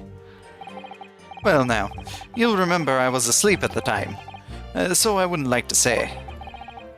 And when the sound woke me and I opened my eyes, there wasn't a soul to be seen in the carriage but the fella on the floor.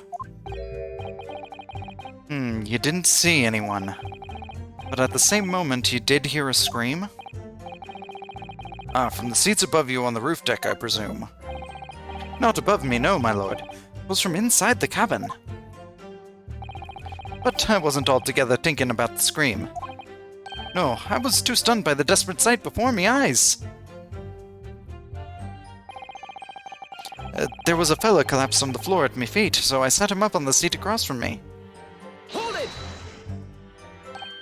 You sat him up? The victim, you mean? That I did. On the seat across from me, as I said. I could plainly see the poor devil was already gone. And you wouldn't leave a dead man just lying on the floor now, would you?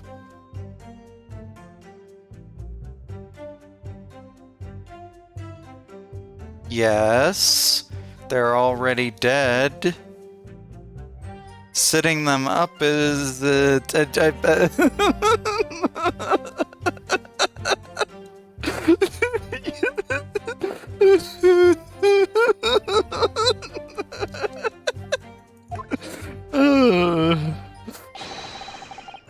Tis common courtesy, so it is.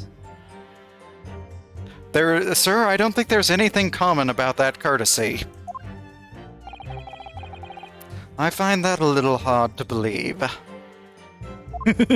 Ace Attorney, people. Our Lord Van Zieks.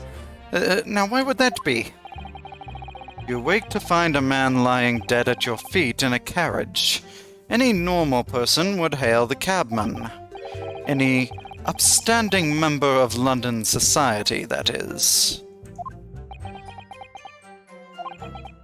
Well now, as you know, I'm in something of a special line of business. The business of lending money at exorbitant rates of interest. Unfortunately, my lord, not everyone is thankful for the help I offer them, and some would even see me dead. So I do try, where at all possible, to avoid getting myself in a tangle of trouble. Are you suggesting that you were just going to leave the man there? Heavens alive, no. I was always intended to report it, so I was. Only, I had a mind to find out whys and wherefores first. The whys and wherefores? Right you are. There were some details I wanted to understand before anyone else got to meddling. Only if I got caught. That wee scream I heard, for example. Wouldn't your good self do just the same? Yes, the scream he says he heard at the same time as the thud of the victim collapsing. Then I turned to find out where the scream had come from, and bless my soul, what did I find? Hold it! I'm afraid I don't understand. I'm sure you told the court that there was no one else in the carriage except for yourself and the victim. I'd look for the scream first. So I did, sir, so I did. As far as I could see, that is. No mess with the body.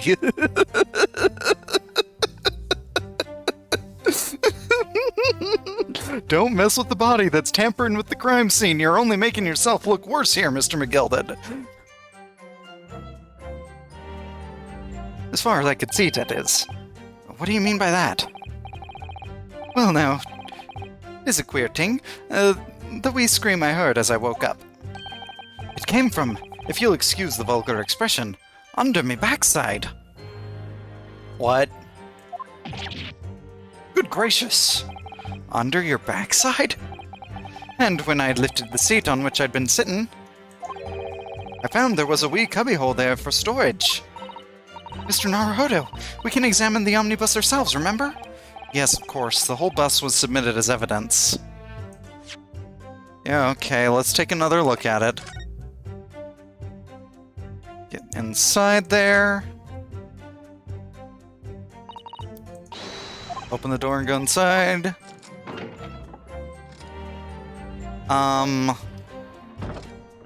Hold the frick on. This was not here before.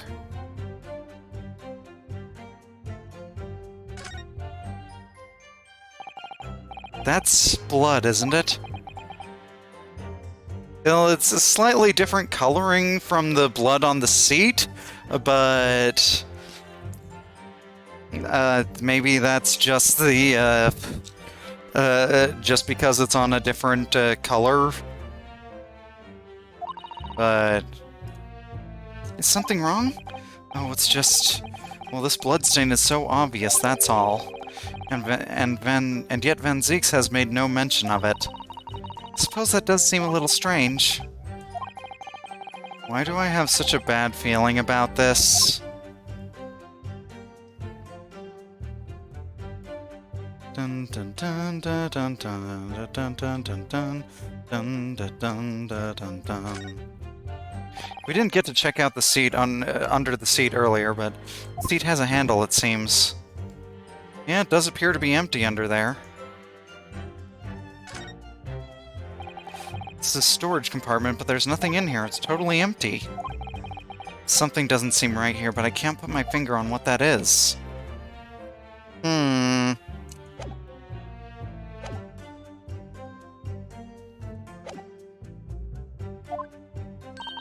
This would be a very good time to have a thorough look around inside.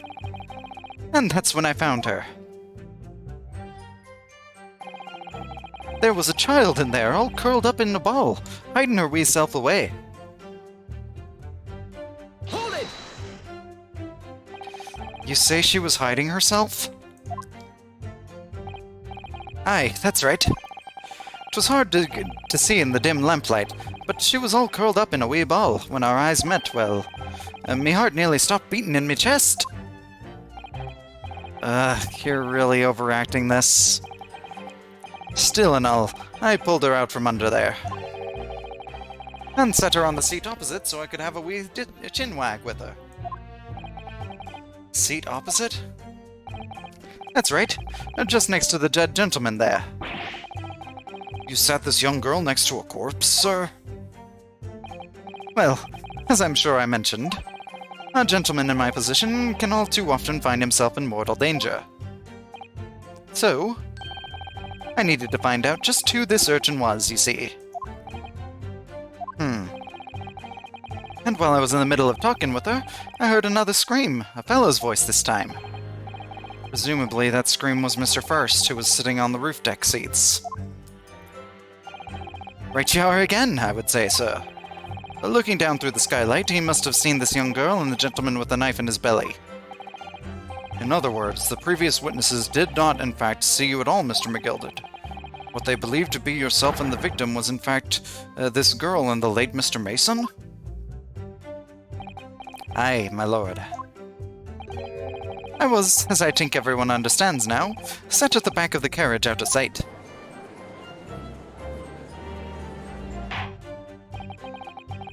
It is certainly plausible. The defendant is somewhat diminutive in stature, and readily confused perhaps with this young girl. They look nothing alike, sir. After that, of course, with the scream from the gentleman over us, the driver realized something was wrong and pulled up the horses. Thank you, I've heard enough. The events as explained are clear in my mind. However, at least one conundrum remains. Who is the girl? She hasn't said a word this whole time. Is she mute? Her name is Gina Lestrade, my lord. Lestrade, like the Sherlock Holmes inspector? She's a chancer. He earns her crust among large crowds, relieving the people of their purses. What's commonly called a pickpocket. Aha. Well, I guess it would make sense for a pickpocket to stow away somewhere. What? This girl here, a petty thief?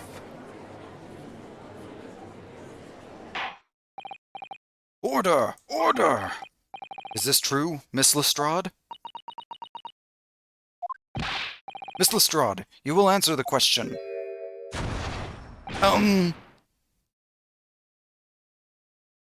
What? How dare you? What is the meaning of this? Ah! The girl! She's gone! Open your eyes. Or open your eyes. I'm over here. Good gracious, how... What was the point in that little sidestep? I know what you lot are thinking. Grown-ups are all the same. This dirty little dipper, you'll say, slipped up and got caught in the job. She got herself backed into a corner, so she knifed the gent. Go on, that's what's in your heads, ain't it? No, not at all. This is a court of law. We're here to determine the truth, not...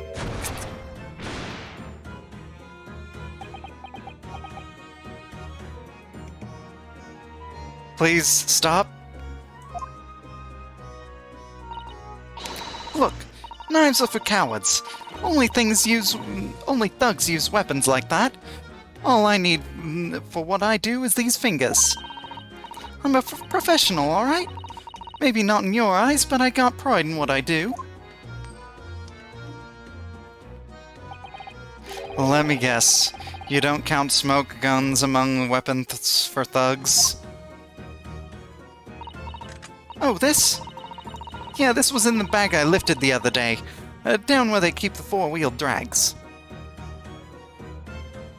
Huh. That kind of looks like one of Sholmes' gadgets. It's nice, isn't it? I like the pink best. Do not wave that thing in my direction again.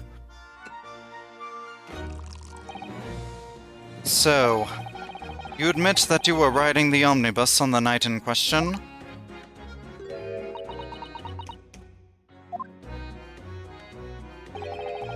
"'Tis all right, lass. You can tell them the truth now." "All right, yeah. It's just like the Irishman said." "The court accepts this girl, Miss Gina Lestrade, as a valid and significant witness in this case. Accordingly, young lady, we will now hear your testimony, if you please.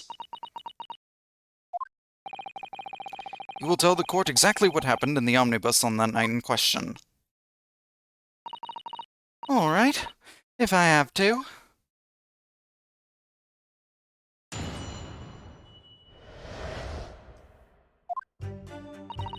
"So I snuck inside the carriage before they hooked up the horses, just like always. But it was a right old waste of time. I got nothing to show for me troubles that night. I tell you, you can't see a blind thing in that hiding place. It's pitch in there. Then after a while, I hear this loud bang. Nearly jumped out of my skin, I did. And the scream just came out. It's because of that this swell found me. He did help me get away, mind."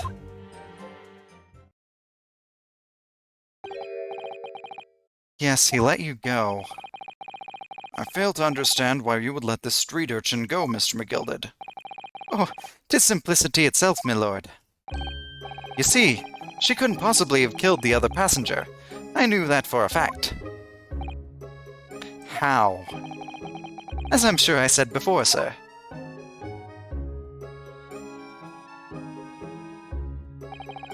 I was sitting right on top of the place where she was hiding herself. I think a demonstration is called for." "This is where I was sat that night. And the cubbyhole of which you have spoken is, underneath the seat, I presume."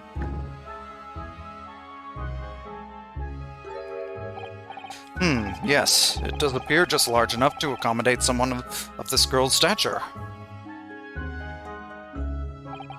"Aye, but of course the wee lass was stuck in there. Because I parked myself on the seat for the duration." "Ah. So you see, that's why I let the lass bolt. I knew that if the police found her there, they'd automatically assume she'd done it. But I couldn't live with myself if a young life was ruined when all the time I knew she was innocent." "Even though you must have realized your action would result in your own innocence being called into question?" "Not at all, my lord, not at all.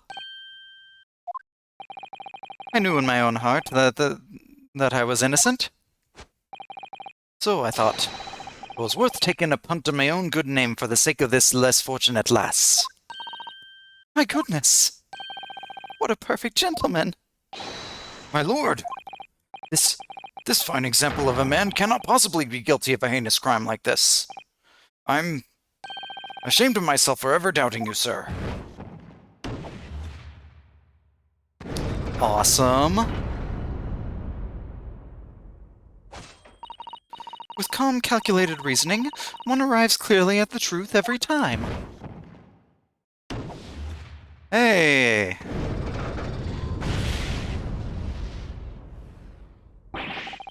Saints alive! All 6 members of the jury consensual in their leaning to a verdict of not guilty? Does that mean we won? Mr. Naruhodo, well, it must mean... It must mean what? That we're victorious! We've won? Are you sure? Van Zeeks has been awfully quiet. Objection. Oh, there we go. What the heck are you doing?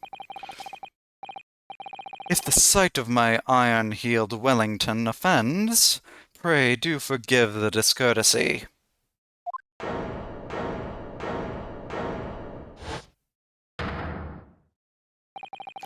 This really is a consummate example of the one monumental flaw in British judicial practices, where evidence and reasoning should be paramount, emotion rules the day. Emotion? The witness's latest statement gives us clear insight into his true nature. What do you mean, his true nature? Do you really think Scotland Yard wouldn't have made such a glaring omission? After the incident, the omnibus was comprehensively searched by officers of the police. Obviously, the interior of this cubbyhole, as the witness put it, was included in their investigation. The compartment under the posterior seat was full of the coachman's belongings. It's noted in black and white here in the police report. Good Lord! The evidence has been tampered with. In order to corroborate Mr. McGilded's story, someone has unlawfully removed everything from under the seat. What? Rick. Order! Order! How could such a devious contrivance possibly have been effected, Counsel? Naturally, we must acknowledge the deficiencies of the constabulary in allowing this to have happened. However, I assure you, when the omnibus was wheeled into the courtroom this morning, the compartment under the seat was not empty. Well, my friend... Me! When the carriage was submitted as evidence, doubtless you examined it in fine detail, as would any self-respecting practitioner of the law. Pray, what did you find the condition of the underseat compartment to be? Oh, to be sure. The young gentleman will be able to clear this up in a jiffy. Sorry? You know, I actually didn't check that this time, but go ahead, you tell the court now, fella. Oh, this is all an elaborate excuse by the desperate Lord Van Zeeks. Well, Counsel, do you have something to say on the matter? How am I supposed to answer? What can I say about the state of that little compartment under the seat in the omnibus?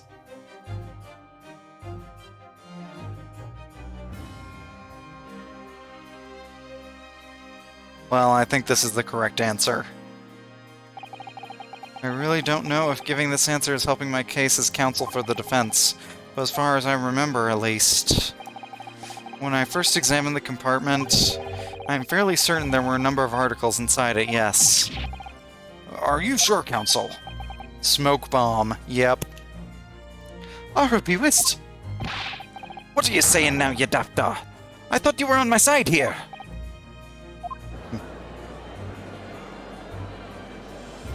Look, I'm just telling the truth, man! What game are you playing? Your task is to defend the man in the stand. Why would you say something to compromise his position?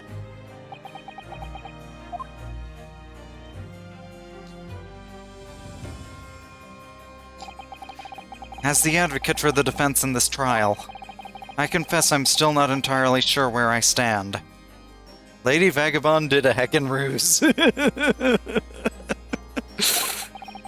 But it seems to me that I should state what facts I do know as clearly and honestly as possible. Interesting. 'Tis not altogether pleasin', fella. I'm simply telling the truth, Mr. McGilded. Well, don't forget that you're supposed to be representing my best interests here, lad. Now then. A fellow's memory is a curious thing, and not altogether reliable. No, the court must consider the facts.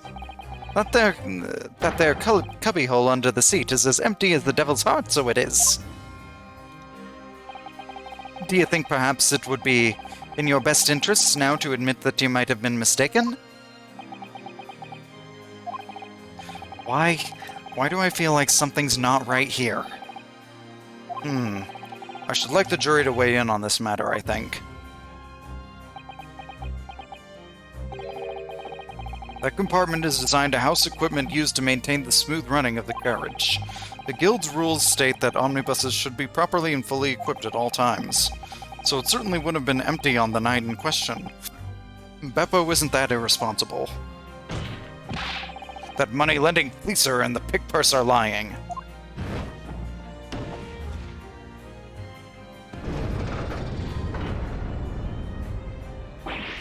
Ah! I can't believe I was nearly taken in. The stinking rich are always stinkers. Nothing but cowards, the lot of them. What? Oh no! It's a trick. Of course it's a trick.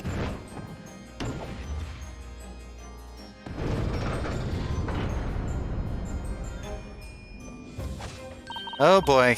Quite so. I must concur here.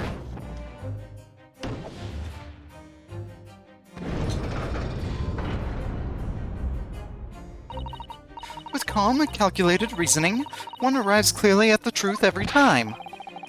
Yes, but every time a different truth, it seems.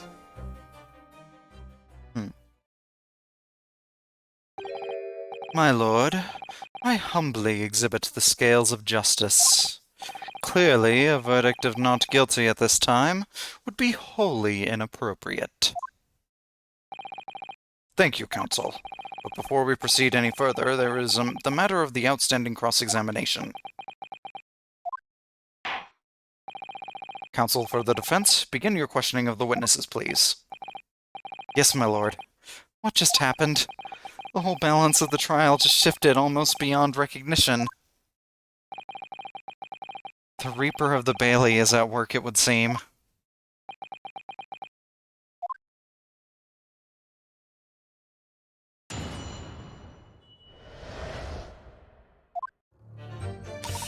So I snuck inside the carriage before they hooked up the horses. The horses, just like always. Hold it!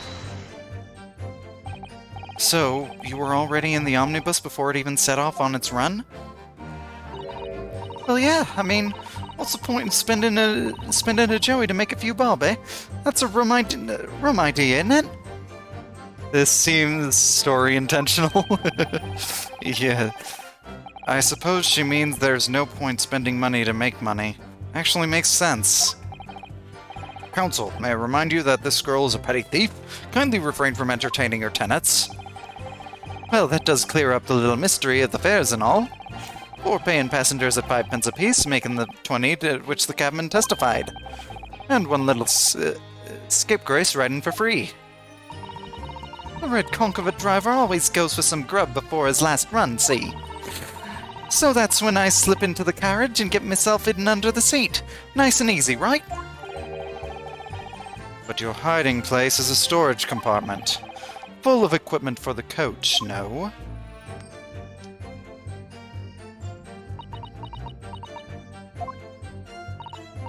Yeah, there's brushes and buckets and whatnot in there. Sure. I always chuck all that out and cram it into a corner somewhere. No one ever seems to bother much. And yet, according to the report filed by the police officer who first arrived at the scene, the compartment was full of such paraphernalia.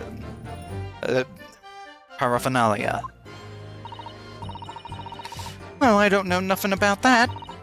Like I said, I moved all that stuff out so I could hide under the seat. That's all I can tell you. Seems we've reached the end of that line of inquiry. Continue. But it was a right old waste of time. Got nothing to show for me troubles that night. Hold it! A waste of time? Why is that?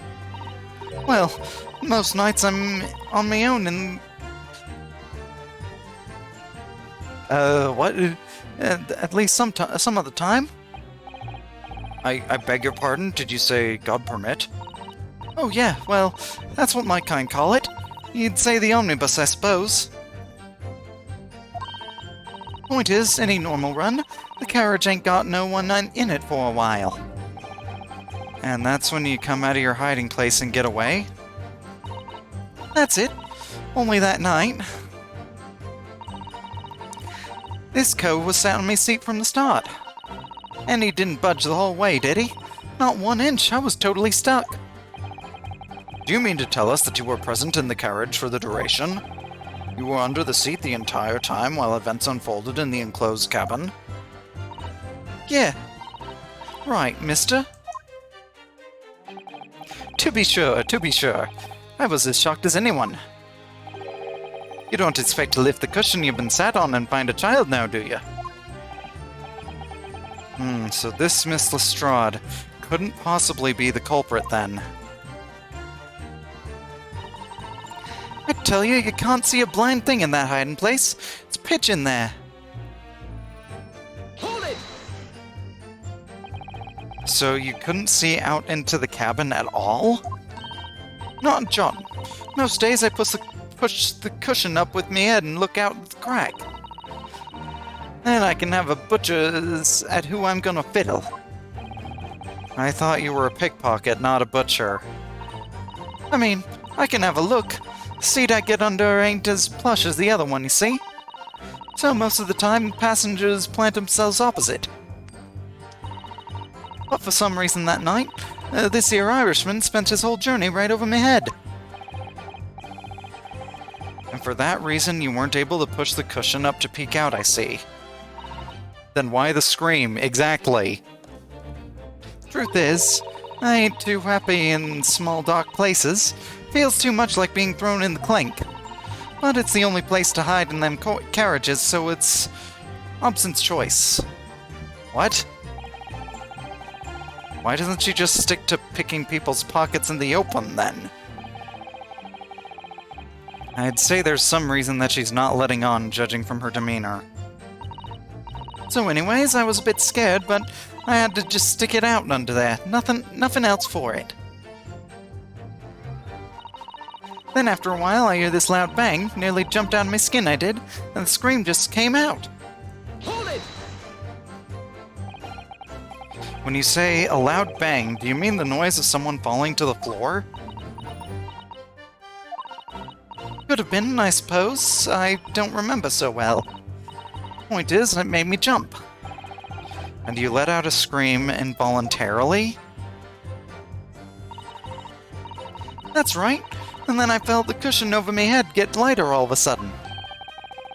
Presumably when the defendant got up in order to help the victim, yes. Or not. Could equally have been the moment the accused stood in order to stab his victim, could it not? Well, girl, do you see what happened at that crucial moment? Yeah, I saw it. I pushed up the cushion and had a quick butcher's while I had the chance, didn't I? The Irishman was sitting up the bloke what had fallen on the floor of the seat opposite. That matches Mr. McGilded's account, of course. But then, the fellow suddenly turns around and looks right at me. I sunk back down again, but it was too late by then. I should never have risked looking. Because of that, this swell found me. He did help me get away, mind. Hold it! And when Mr. McGilded discovered you, he pulled you out from your hiding place? I was scared stiff, I was. He dragged me out and sat me down on the seat and all. Next to the victim, Mr. Mason? Yeah, Luke had a knife in his guts. He was still bleeding. And the carriage lurched a bit and he ended up falling onto me.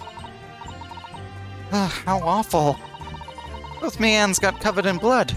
It made me feel sick as a dog. Both her hands covered in blood. That must be what the rooftop passengers saw. After that, I believe you talked with Mr. McGilded for a while, is that correct? He asked me some stuff. Wanted to know my name and what I was up to and that. Then I heard something from up above. Someone screamed. Yes, Mr. First on the roof deck, one would presume. Well, I didn't want no one seeing my face, so I didn't look up. Then the horses were drawn up smartish, and this here Irishman says to me, "Get back under the seat. I'll see that you can get away later."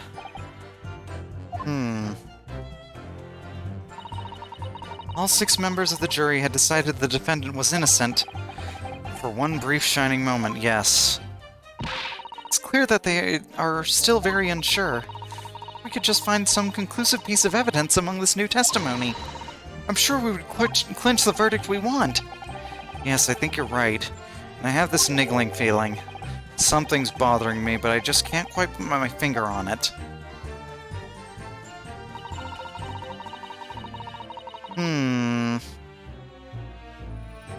Dun dun dun dun dun dun dun. Dun dun dun dun dun dun dun dun dun. Well, I'm not sure I see it.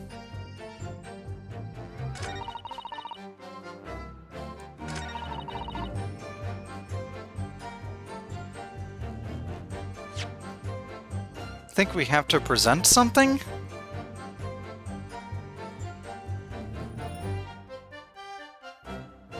No.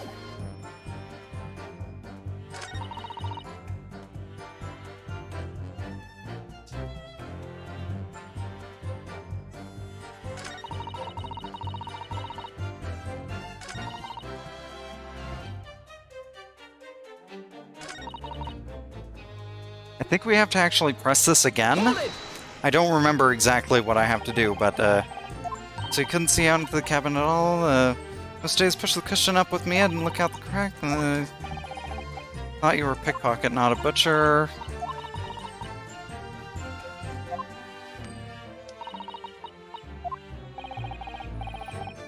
We weren't able to push the cushion to peek out. Well, Oh. no. Do you have something to say about that, Mr. McGilded? Excuse me. Is something wrong, Mr. McGilded? Oh, I do apologize. Was there something the matter, Counsel? I'm just wondering if Miss Lestrade's last comment made something occur to you, perhaps. You seem to be thinking something to yourself. Oh, no. It was nothing important. I was feeling bad for the poor lass is all. I remember feeling desperate myself as a young lad. Shut up in the dark, 'twas terrifying, so it was. I see. Yes, I'm sure we can all sympathize. I'm still scared of the dark now. Being in a wardrobe for 2 weeks will do that to you. Hi, and I don't know about yourself, but I find that the darkness seems to make everything you hear seem that much louder as well.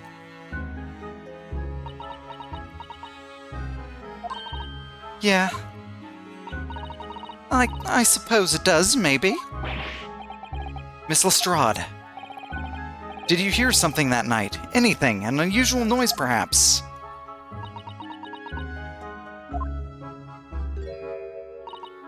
Nah, not really. Didn't you just say earlier that you heard the guy falling on the floor? All I could hear was the Irishman snoring. Jabbers, there's no need to tell the whole world of me foibles, you little scamp.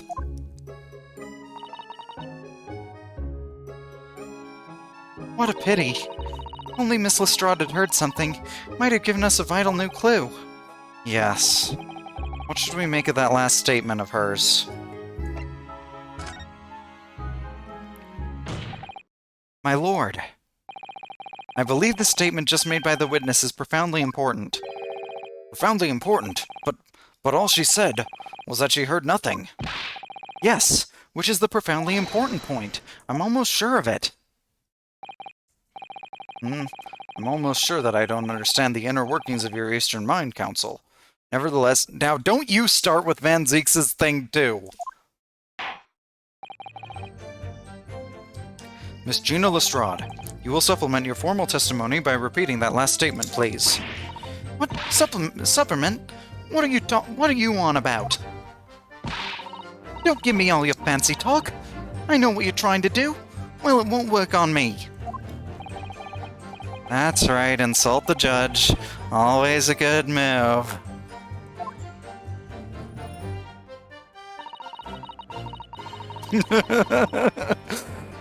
I was straining my ears. I was straining my ears to work out what was going on, but all I could hear was snoring. Hold it! So you were straining to hear what was happening the entire time, since the moment you hid yourself? Not exactly, no. Sorry. Well, there was no one in the cabin to start with. I could just push the cushion up and have a butcher's to see what was what. But then, when I saw this swell getting on, I got my head down so he didn't notice me. And Mr. McGilded sat on the seat under which you were hiding, correct? Yeah. Would you Adam and Eve it, eh? What a mug. So then, all I could do was listen.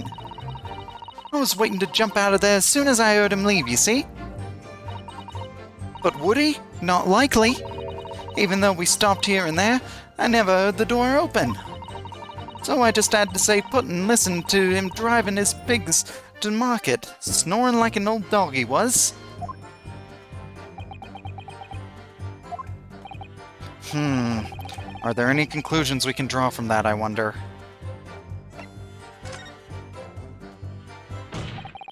Miss Lestrade, what you have just told the court is clearly at odds with the facts. At odds? Are you sure, man? Absolutely. It seems my learned friend is not as dull-witted as I'd feared. Rick. So Van Zieks realized it too. Probably way before I ever did. Counsel, I must insist that you bolster your claim with evidence, or some complicit party's name at the very least. Yes, my lord. I expect you to demonstrate this alleged contradiction to the court. According to Miss Lestrade, while she was hiding in the omnibus that night, she heard nothing but the sound of Mr. McGilded snoring, but think, Ryunosuke, think. There's something else she should have heard. Very well, my lord. Allow me to elaborate. I think I see what he's getting at. On a particular sound that Miss Lestrade could not have failed to hear on the night in question. That sound very clearly explained by the presence of the following person. Thrice-fired Mason, the victim. Take that!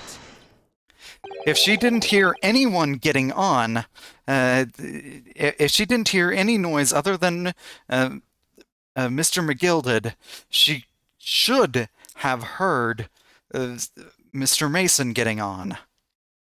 Thrice-fired Mason? Yes, my lord. The sound that Miss Lestrade cannot have failed to hear is that of the victim, Mr. Mason, boarding the omnibus. Order! Order! Explain your reasoning, counsel. Miss Lestrade, allow me to confirm something. You claimed earlier that you were the first person on board the omnibus, is that correct? Yeah, of course I was. I got on while the driver was in the pub, didn't I? And the next person to board the omnibus was Mr. McGilded? And it was. Not a soul in the cabin when I climbed aboard. At least, not in plain sight. So you were, to all intents and purposes, alone in the enclosed cabin of the omnibus at the time. Did I not just say as much? I wasn't traveling with anyone else, if that's what you mean. Yeah, I saw him get on, remember? Through the crack under the seat cushion. He was on his own for sure. And from what we've heard, the carriage made a number of stops after that on its onward journey. During which time, did you not hear the door opening or closing at all? Nah, I never heard it. That's exactly what I was listening for, weren't it? Waiting for this swell to leave. In which case, when and how did the victim end up in the carriage? We know that the victim collapsed inside the enclosed cabin of the omnibus. Therefore, Miss Lestrade's statement about what she did or did not hear is at odds with the facts.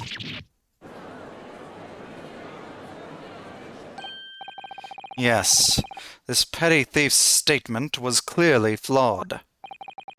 Lord Van Zieks? Yes, he knew.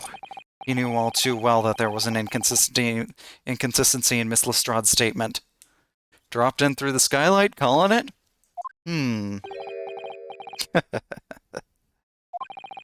It would seem words of thanks are in order for my learned friend. What are you talking about? You have demonstrated matters impeccably. This witness and her colorful statements, as well as smoke bombs, are entirely unreliable. Her words are convenient untruths, nothing more.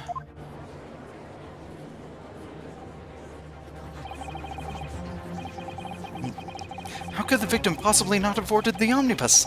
That makes no sense whatsoever. And this girl is a pickpocket, let's not forget that. What? Oh boy.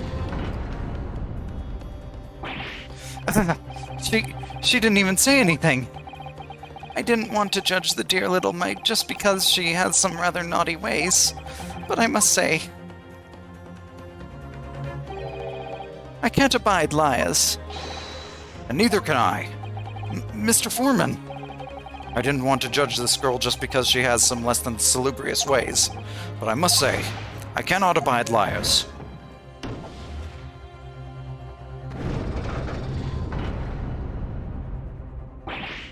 Ah! Mr. Naruhodo! That's 5 jury members leading towards guilty!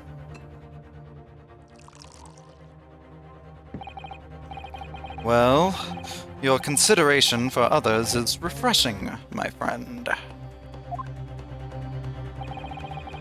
To the considerable troubles you have spared me.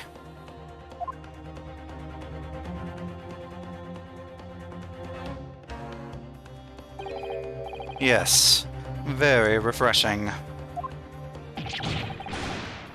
Oof. What are you playing at? Have you forgotten who you're working for, you useless... Now hold on, Mr. McGilded! This is carnage. It's perfect. Please don't start stabbing anyone, Mr. Jack the Ripper. I don't think that's actually him, but... Juror number 2 is the only one left. Mr. Naruhodo, the way this is going... I know, if we can't find some new way to convince everyone of Mr. McGilded's innocence, the judge will rule and we'll have lost. I very much wanted to believe the words of one of London's most respected gentlemen, but those of us in service know we must accept hard truths. Frick.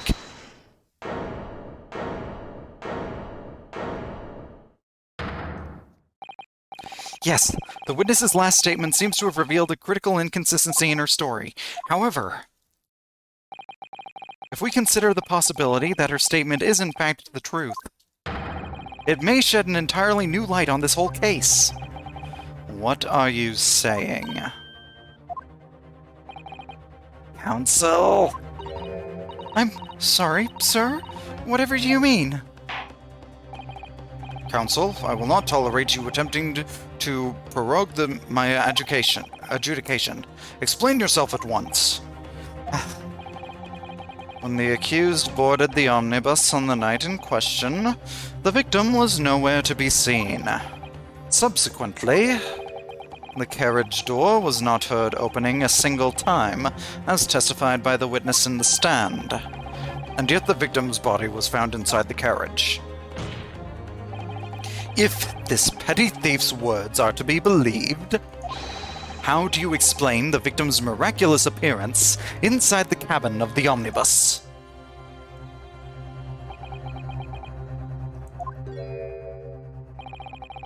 There's only one way to explain how the victim came to be inside the carriage.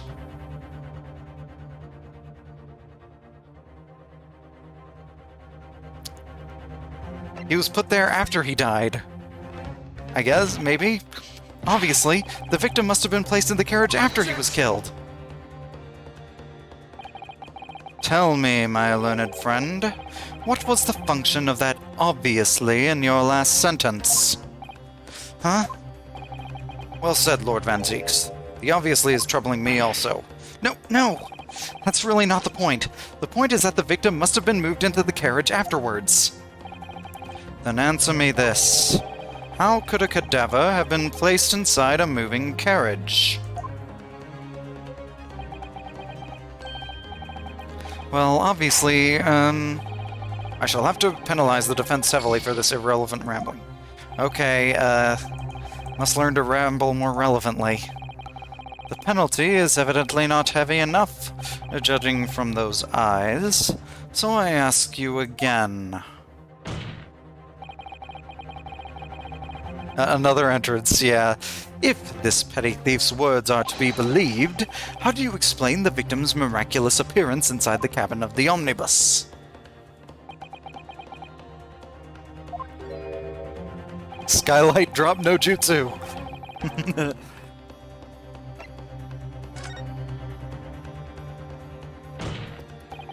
If the door wasn't opened even once, the only explanation is that the victim entered the enclosed cabin some other way. Objection. I wondered what new fantasy you would come up with in your blind panic. But behold, the omnibus is here for all to see. Only one side of the enclosed cabin is furnished with a door. The other only has windows. Fixed windows which cannot possibly open. In short, there is no entrance to the cabin other than the door. Objection. But there could be. There's one possibility you haven't considered. Oh, really? Yes, one other way inside that isn't the door. Another opening, the use of which allowed the victim to appear inside the enclosed cabin. Alright, counsel. The defense will identify the location for the court. Here's the omnibus in which the incident occurred. Where on earth is the entrance by which you propose the victim entered the cabin? Right there, the skylight. Take that! The answer is obvious. It can only have been the skylight. I say, the skylight? Objection. Your ludicrous proposal almost has me lost for words. However, Objection. the skylight may well be large enough for someone to pass through. Objection. So you claim. But do you have a shred of evidence to support your addle-brained theory?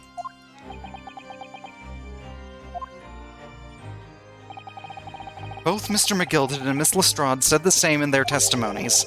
They each claimed to have heard a loud thud, such as the noise made by someone falling to the floor. Yes, which has already been explained, as the sound of the victim falling from his seat having been assaulted with the dagger.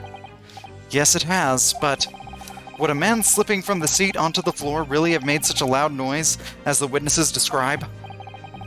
A noise loud enough to cause Miss Lestrade to let out an involuntary cry, in fact? Good gracious.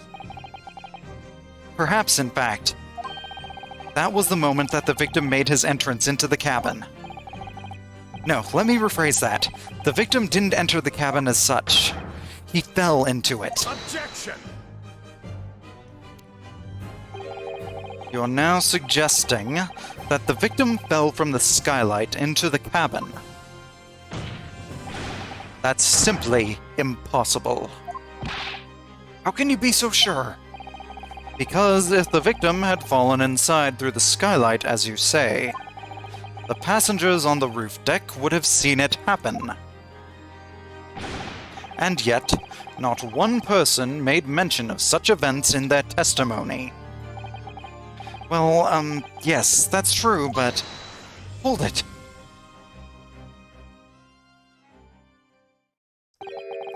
Mighty humble fella, make a wee comment here? Mr. McGilded? To be sure now, the two fellas who were sat on the roof that testified afore said nothing of the victim falling through the skylight. But it seems to me, my lord, that 'tis not so much a case of them not saying, but... Aye. 'Tis a case of them being unable to say. What? I think perhaps the two fellas do be having something of a compelling reason not to mention what happened. Would you not agree, fine ladies and gentlemen of the jury? Oh my goodness, surely not. Those two chaps on the roof? You mean the ones who stuck that knife in the man were?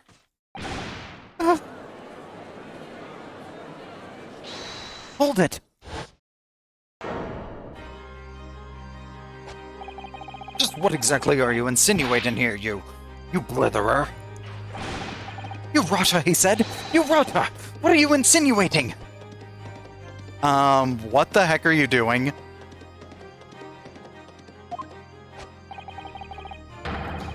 This is a flaming outrage. I have a good mind to give you a blinker in a minute. He'll give you a shiner in a minute, so he said, and so will I. Mr. Fairplay, You're effectively accusing me, a city gentleman and a well-respected banker. and me, a very angry hatter. Suggesting that someone like me could have stabbed that man in the guts. It's a disgrace. It's scandalous. It's... I protest. I protest in the strongest possible terms. That's right, I protest too. About you, you rotten scoundrel.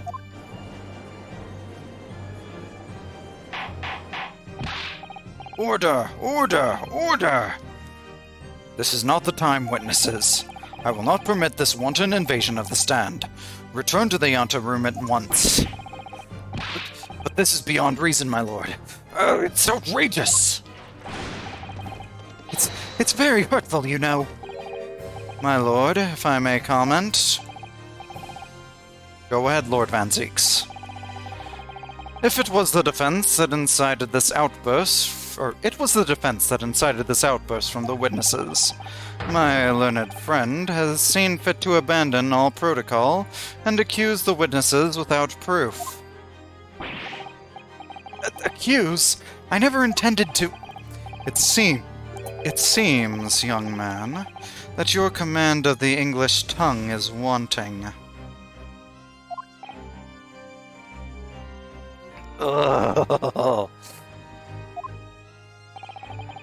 You propose to this court that the victim fell through the skylight from the roof deck of the omnibus. Yeah, come over here and say that, man.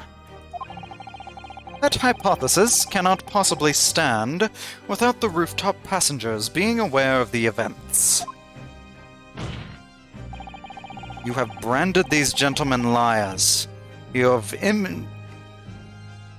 intimated their criminal guilt. In our British courts of law, that is what is termed a baseless accusation. I know I was rash to put this idea forward without any actual evidence, but You can't just dismiss it without a second thought. What are we wasting time for? Get them to testify. I thought there was something fishy about that hat from the moment I laid eyes on the fellow. We have to see this matter through now, one way or another. If there's filth and rubbish in our midst, we must dispose of it at once. Oh, dang. What's happening, Mr. Naruhodo? The spectators in the public gallery they're in a complete frenzy. Mr. Fairplay and Mr. First. My lord? Jury's on our side. You will take the stand again and make another formal testimony. In reference to the indictment brought by the defense. Yes, my lord. I didn't come here for this.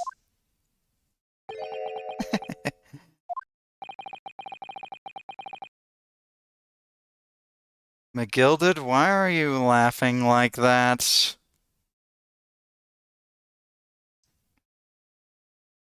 I'm trying to defend you, and you're making yourself look very, very bad. All I can do is keep pushing forward. because it's a turnabout. We were the only two people up on that roof deck, dead or alive, I can swear to that. If anything had happened while we were sitting, don't you think one or the other of us would have noticed? In any case, neither of us knew the first thing about the victim. We had no reason to kill the man. The skylight was shut the entire time, I tell you. We couldn't possibly have opened it. You're so sure the victim fell through the skylight. Where's your proof?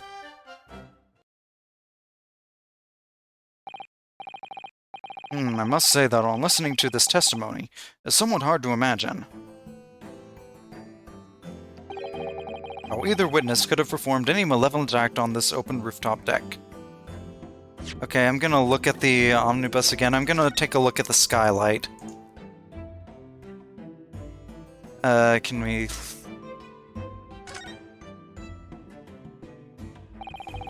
Can certainly see inside the carriage through this opening, that's for sure.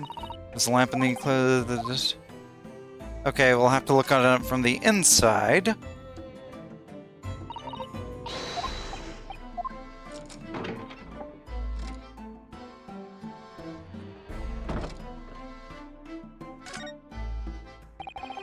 Quite a large skylight, large enough to afford a good view into the cabin. There doesn't appear to be a handle or catch of any description, so it can't be opened from inside the cabin.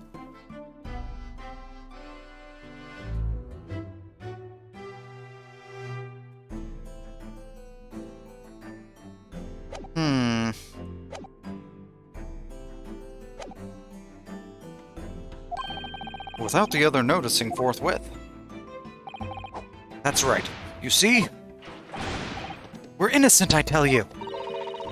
Although, logically, of course, the argument falls down if the two of you were in a collusion with one another. What? Huh?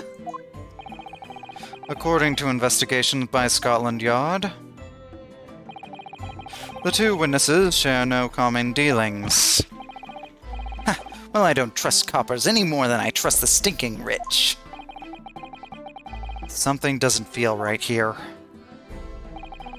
The trial is going in our favor, really. So why do I feel so uneasy? Counsel for the defense, over to you. Your cross-examination, please. Oh, yes, my lord.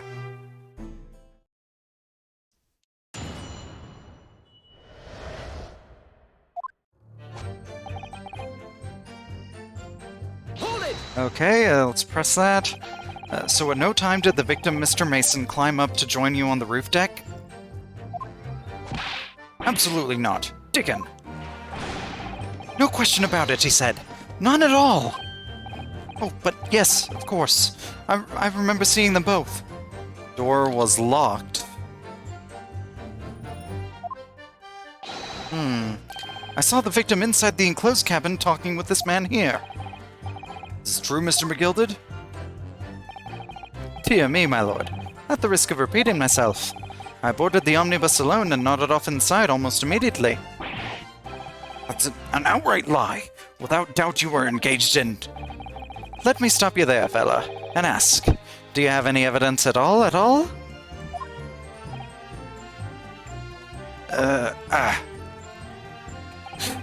Tis all about evidence in the courts these days, so it is. You do well to remember that. So how'd he get inside, yeah? Oh, I saw you with my own eyes! This is going so well.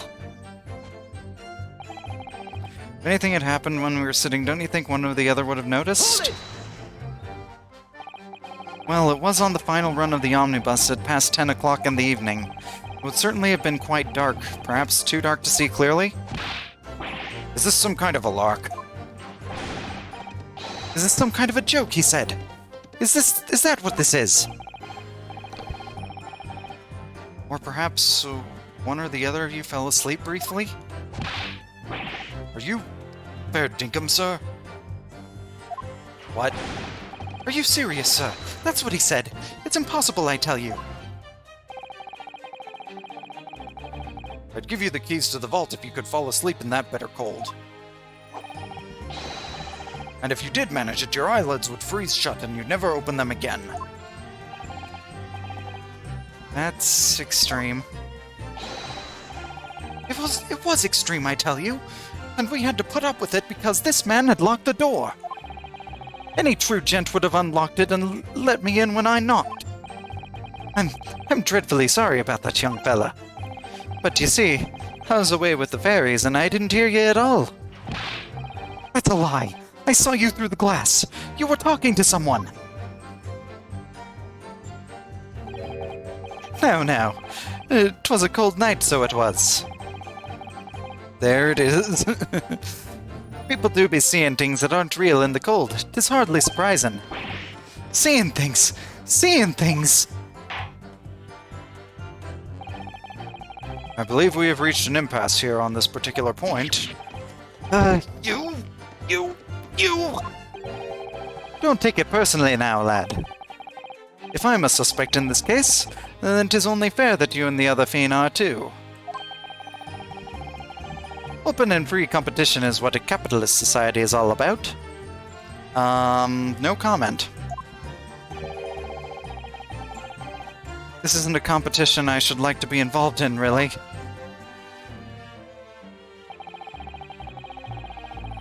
In any case, neither of us know the first thing about the victim. We had no reason to kill the man. Wasn't...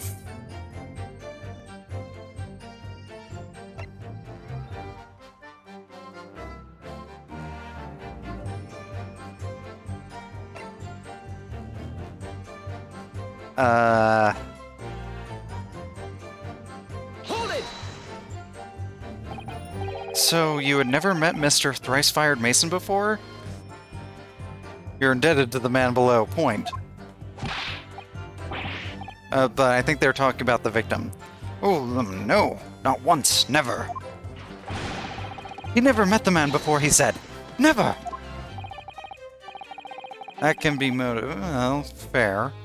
And you, Mr. First, had no prior dealings with the victim either? That's right, sir. Hatters don't have much to do with brickmakers, to be honest, to be perfectly honest, sir. Really? Because your hat looks very similar to, Mr. Mason's. No, I imagine not. You see? How many different ways can I put this? Neither of us have the remotest connection to the gentlemen who were inside the cabin. Excuse me. Do you have something to say about this, Mr. McGilded? Yes, counsel. What can I be doing you for? Did the witness's last statement give you pause for thought somehow? Not the remotest connection. Is that right now, I wonder? What are you insinuating now? Ah, Mr. Fairplay. It's been too long, so it has. If I'm not very much mistaken, I believe 'tis fast approaching, is it not? Your repayment date. I beg your pardon? You borrowed 20 guineas from me, sir. At an unconscionable rate of interest. Unconscionable rate of interest. You tricked me. It's extortion. Well, now, is that a touch of begrudgery, is it? The sort of begrudgery that might motivate a fellow to pass his crimes off on another. We've been through this already. Come on. And, young Mr. First. Me, sir? What do you want with me, sir? You do be making hats for a living, do you not? That there top hat sliding about on your head. Is that one of your own creations, is it? Oh, well, I'm still just an apprentice, you understand. I'm learning to find the perfect fit for whatever fine gent walks through the door. The perfect fit, is it? Well, 'tis a very distinctive design, so it is. Many customers like it, I tell you. They like a distinctive touch. Customers. Such as Thrice-Fired Mason. There was a photographic print of the victim submitted as evidence afore, my lord. Oh, this, you mean? I can't help thinking that the poor fella's hat looks distinctly familiar, wouldn't you say? Oh. That's one of my hats. Aye, that it is. So it seemed the brickmaker was a customer of yours. The sort of customer, I'd wager, you could have had a wee quarrel with over the distinctiveness of the goods. Oh, no, sir. Absolutely not, sir. Well, there's really nothing more to add. It wouldn't be right to say that the two fellas here haven't the remotest connection to the victim, you see. I rest my case. You little weasel. Ugh.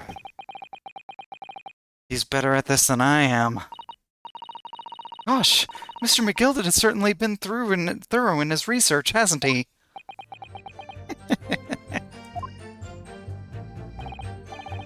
Please, don't let me little interruption hold up the proceedings.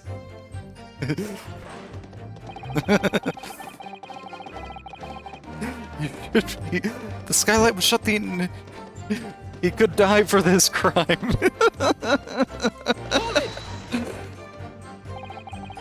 Are you quite certain about that? That skylight was shut the entire time? I'm going to lose my block with you in a minute. He's going to lose his rack with you in a minute. That's what he said. I actually understood what he said better this time. Take a look for yourself. Go on. You see? It's shut fast now, just like it was on the night. So it is, of course. A fellow the size of Mr. Mason could likely break through right through it, still and all. What? Just looking at the size of the thing, you understand. Now you hold on there a minute, sir. The size of the thing means nothing. Not on its own. Let's consider the bigger picture here, shall we? Let's stop biting our cane, shall we? I was riding the omnibus on another occasion when, well, I broke wind loudly. I shocked myself with it as it happens. Okay, why are you saying this? This is an unexpected confession, Mr. First. Oh, I just mean to say, well, the point is, I tried opening the skylight, you see. But just my luck. I couldn't make it budge. The stench was terrible. Everyone was looking daggers at me, sir. I went as red as Rouge I did. Are you expecting me to sentence you? Oh, no, sir. The point is, the skylight can't be opened. I tried and tried when I was inside that cabin of shame. Anything to say about that, Miss Lestrade?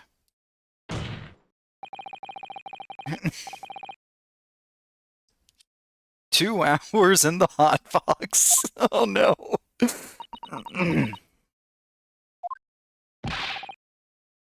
Miss Lestrade.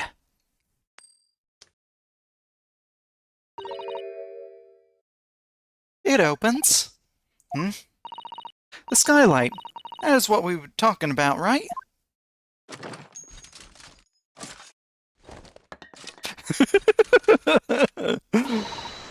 All them skylights open dead easy.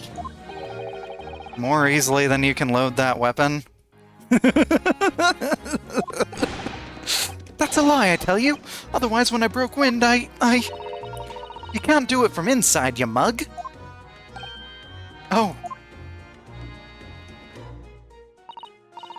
Look, a few weeks ago, I was up on the roof deck of one of them drags. Why does she still have it? And I had a great haul. I mean, I had purses coming out me ears. Miss Lestrade, this is not the forum to be eulogizing on the subject of your criminal activities. Well, anyway, I had a bit of a scare. When I lifted the last bloke's purse, he got wise to me. All 4 of them surrounded me, so I couldn't hop off the bus and leg it. So what I did was, I used the skylight, opened the catch and jumped right through. What? Yeah, catch for them skylights is on the top side.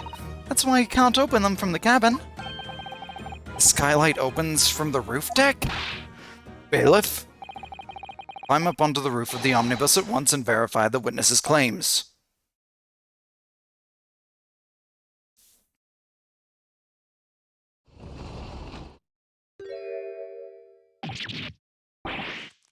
Oh, my hat! See?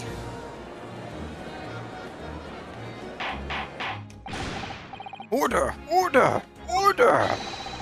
So it appears that this street girl's statement is quite true. I don't believe it. The skylight opens, and from the roof deck... Mr. Naruhodo! This could be the clue we've been looking for! Well, counsel for the defense, please continue with your cross-examination. Yes, my lord. So the skylight opens. Perhaps I should investigate for myself.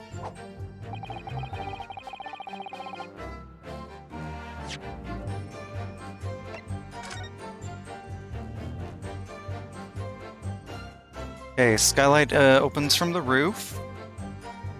No, I don't want to look at the...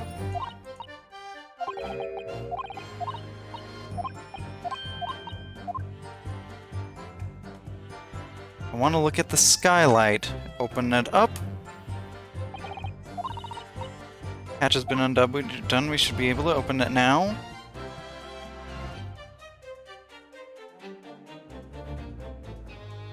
Aha. Yep.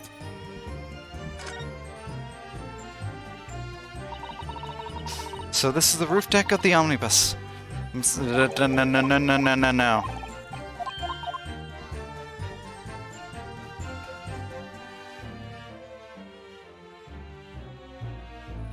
Okay, maybe we can get a better look at it from the inside.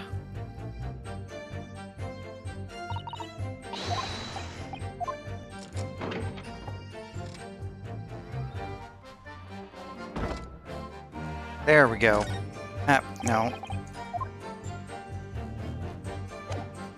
Oh, no.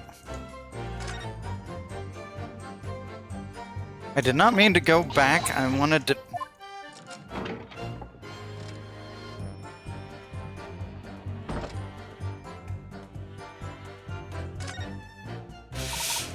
Yes, it does open very wide, doesn't it? Wide enough to kick someone like you through, certainly, Mr. Naruhodo. Why someone like me? Don't you hecking dare!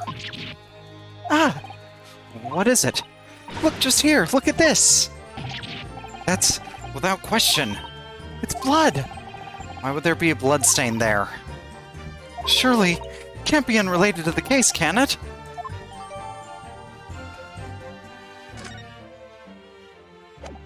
Okay, Mr. Fairplay. Here's your proof.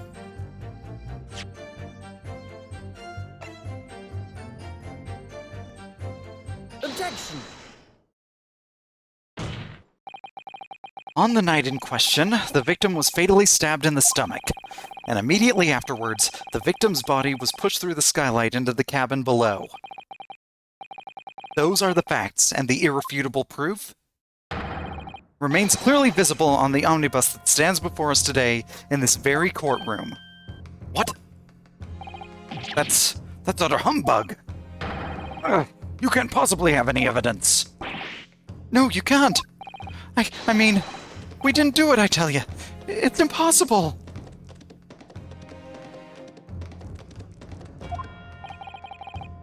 Irrefutable proof here in this courtroom? Counsel. My lord. I believe everyone would appreciate a little clarification here, Where exactly within the omnibus is this evidence to which you allude? You'll point out what it is that proves the victim fell through the roof deck to the sky through the skylight. Right there. By Jupiter! Is that blood? Urgh. This bloodstain proves two things. Firstly, when the incident occurred, the skylight of the omnibus was open. What? And secondly, the victim was already bleeding when he fell through the opening. Oh my! And so it follows that Mr. McGilded, who was inside the enclosed cabin himself at the time, cannot possibly be guilty of this crime. No!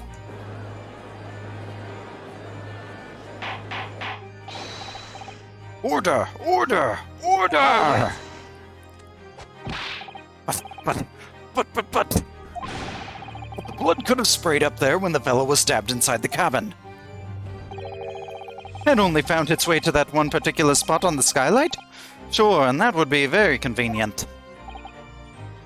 And let's keep it in mind that the skylight catch can only be unfastened from the roof deck.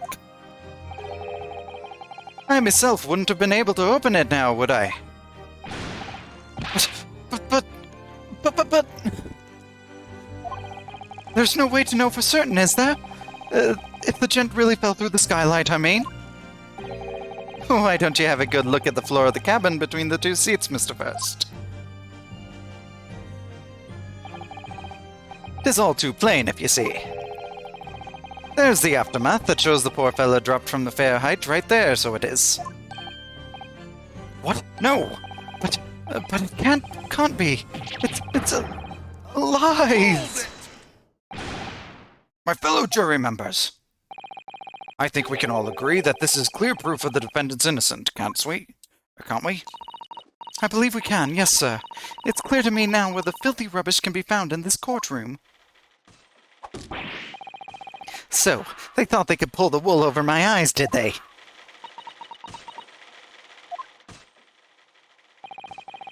I won't tolerate any of the guild's carriages being sullied with blood. I won't tolerate it. Oh, I always knew that nice gentleman who gave us that delightful park couldn't have done such a thing. On three then, everyone. 1, 2... 3! Objection!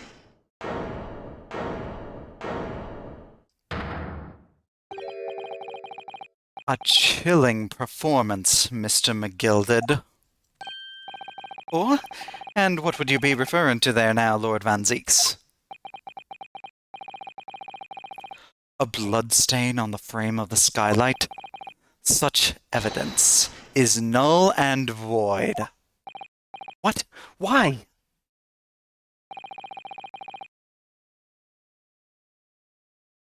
For one extremely simple reason. That smear of blood never existed. Objection! What are you talking about? It's there for all to see. It is clearly blood. Objection! I personally attended Scotland Yard's investigation of the omnibus. The officers involved went over the carriage with a fine-tooth comb. So, I can state with absolute surety, no such smear of blood existed in the carriage. At least, not until this trial began. But, are you suggesting, Lord Van Zeeks, that this stain of blood was fabricated, my lord? Yes. And while this court has been in session. What?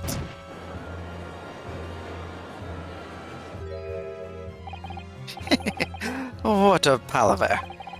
I must say I didn't expect such crude reasoning from a prosecutor of your stand-in, Lord Van Zeeks. But I'm Magnus McGilded, a fellow known all over the capital for his fine contributions to public life. I don't take kindly to slander, and I'll fight it to the bitter end. Even if it's rolling off the tongue of the Reaper of the Bailey. Mr. McGilded, I realize that this is your first appearance in court as the accused. However, I am well aware of your involvement behind the scenes in a great many affairs of dubious nature. You're very adept when it comes to avoiding getting your own hands dirty. And each time it happens, that a case you're involved in is investigated, you adapt the facts. Adapt the facts? What does that even mean? When you wield a fortune the size of Mr. McGilded's, however ill-gotten it may be, nothing is impossible. Tampering with evidence, manipulating the scene of a crime, bribing witnesses. I toast your ability to concoct the most convenient of stories, sir. Tut-tut, Lord Van Zeeks. This will not do, to be sure. Will it now, Counsel? Oh, no. I think it's fair to say, this does all sound like a rather far-fetched excuse by a desperate man. The blood on the skylight didn't exist, you say? But if you swill I'll cast your minds back. Is it not true that the omnibus there has been in the courtroom the entire time? How could anyone possibly have put a smear of blood in it without the world and his wife seeing? Isn't that right now, Counsel? It's true. The omnibus has been in full view the entire time that court has been in session. My learned friend. Here's to hearing your opinion on this matter, in your own words. As you wish. Could someone have tampered with the omnibus during this trial? If you're asking me, I think... it could have been possible. We did have to leave the room due to the smoke earlier. There was and there was time to tamper with the crime scene and there. As a defense lawyer, it's my job to advocate for the defendant as best I can. But still, I feel as though there's something even more important at stake here. There's no evidence to suggest that the defendant did as my learned friend suggests. However, in terms of having the opportunity to carry out the alleged tampering, there is one possibility. Oh? Good gracious. Explain yourself, Counsel.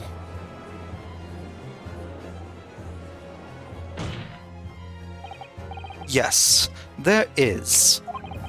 It seems my learned friend has no intention of running from this deceit. Deceit? I'm sure everyone still remembers clearly the recess that we were forced to take. As a result of the smoke grenade fired by the witness currently on the stand, Miss Gina Lestrade.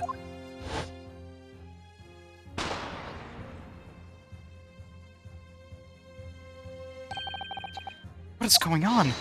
Be careful, Mr. Naruhodo. Cover your face. Bailiff, don't let the accused escape. Secure the omnibus. I hereby call an emergency recess. Bailiff, ensure the defendant is in custody and clear the courtroom.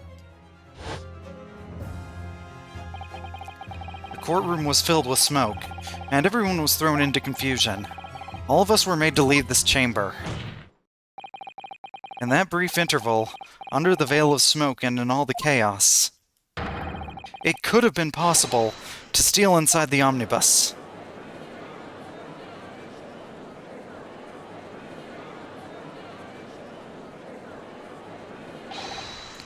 Are you wise? What are you trying to pull, you rotten, feckless gouger? Oh boy. Feckless gouger. You're supposed to be defending me. 'Tis a wicked plot. 'Tis a plot to undermine me, so it is. Objection! Whatever you think this is, it changes nothing. The facts are the same. After this courtroom was evacuated earlier as a result of this smoke grenade, a number of inconsistencies materialized in relation to the omnibus. Inconsistencies such as... To start with, the storage compartment underneath the rear passenger seat. When the police investigated the omnibus, this compartment was full of the driver's items. Secondly, we have the smear of blood on the edge of the skylight. As I have said, that was not present at the start of the trial this morning. Unfortunately, Lord Van Zeeks, no one is able to corroborate your claims. That's true. When the omnibus was first wheeled out, both the storage compartment and the skylight were shut. Accordingly, I'm afraid to say, we cannot establish with any certainty if this evidence is the result of tampering or not. Indeed, my lord. No doubt there was not a single person who saw fit to verify such things. What do you think? Sorry? About the omnibus. Is there anything else unusual about the omnibus? I have an inkling. My lord. Yes, counsel? There is one further inconsistency. A mark that surely could not have been present at the start of the trial. What? What in the devil's name are you going to say now? If you dare to betray me, you little maggot, you'd better be watching you. Silence, McGilded. The court awaits the defense's clarification. Trial keeps swinging one way and then the other. I have no idea what's the truth and what's deception. What am I supposed to believe here? I shall have to ask you to elaborate, counsel. Where exactly is this alleged mark that you claim appeared at some point during the trial? Right here. Oh, wait. Yep. Got it! If we consider that the victim fell through the skylight onto the floor of the cabin, you would certainly expect to find signs of blood where he landed. But as far as I recall, this blood stain on the cabin floor was not there when the omnibus was first brought into the courtroom. Good lord!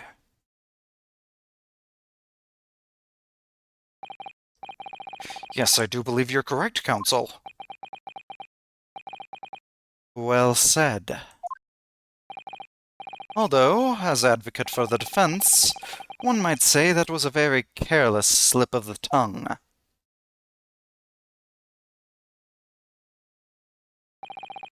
I believe that bloodstain on the floor is a decisive piece of evidence. But if the question is whether that evidence is genuine, or whether it was unlawfully fabricated by someone, I feel compelled to admit that there's at least a possibility that the evidence is fake.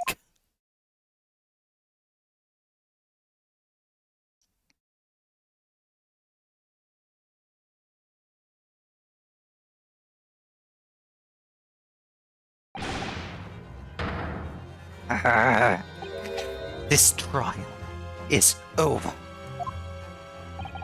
Mr. McGilded? I've done everything I possibly can to cooperate with the court, but it's all over now. But you're the defendant! 'Tis over, I tell you.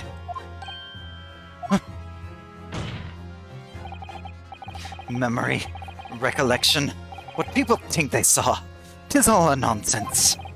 Facts are what counts, and the fact is that bloodstain is there now. Well...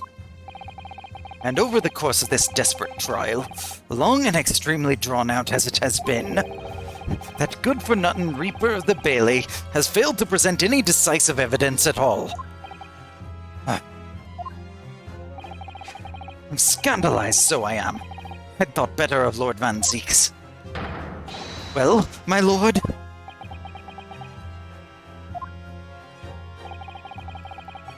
I must concur with the defendant. The unaffirmed recollections of an individual cannot stand as evidence.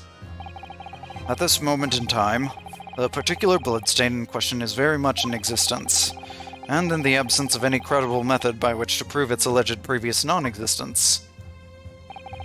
I regret to say that it would be improper for this trial to continue. Your lordship can't be serious! Lord Van Zeeks, what is your position? The prosecution, my lord, has no further witnesses or evidence to present. Very well. In that case, as I believe we have explored every possible avenue in this matter, I shall proceed to my adjudication. As a formality, I am of course obliged to confirm with the defense first. What formality? As things stand at the moment, it would seem that Mr. McGilded will be found not guilty. Yes, which would mean we've won. Is that really the right outcome here? Is it really alright for the trial to come to an end now, with all these unexplained inconsistencies? Counsel for the defense, your closing statement, please.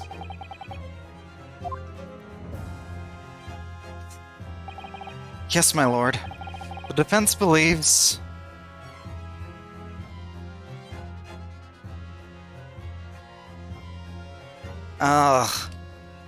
I gotta say, he could be guilty. There's still a chance. I'm here in the courtroom today to advocate for the defense of my client, Mr. McGilded. However, at this moment in time, I cannot in all good conscience attest fully to the defendant's innocence. What are you saying, man? Without any question, there is no conclusive evidence to prove that the defendant is guilty. However, there is also no conclusive evidence to prove that he is innocent. Good gracious me! Order! Order! This is unprecedented behavior, Counsel. As a defense lawyer calling the accused innocence into question, are you of sound mind?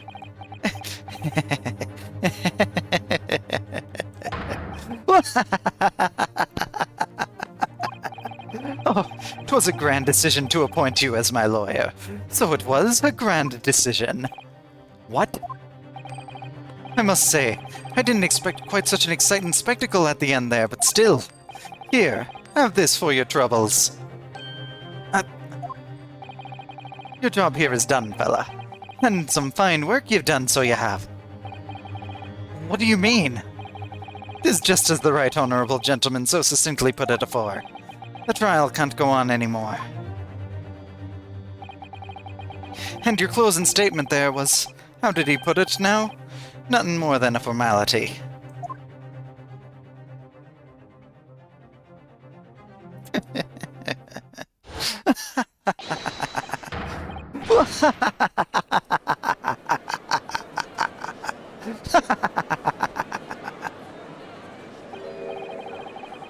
I really don't know what to make of all this.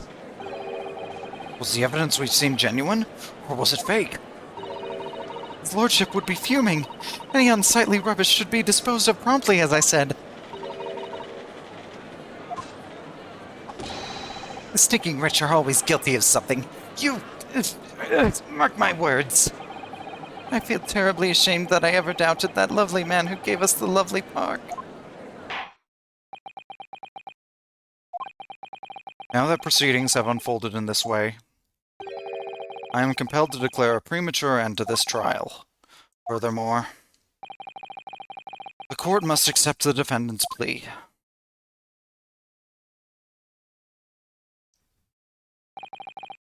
I thank you kindly, my lord.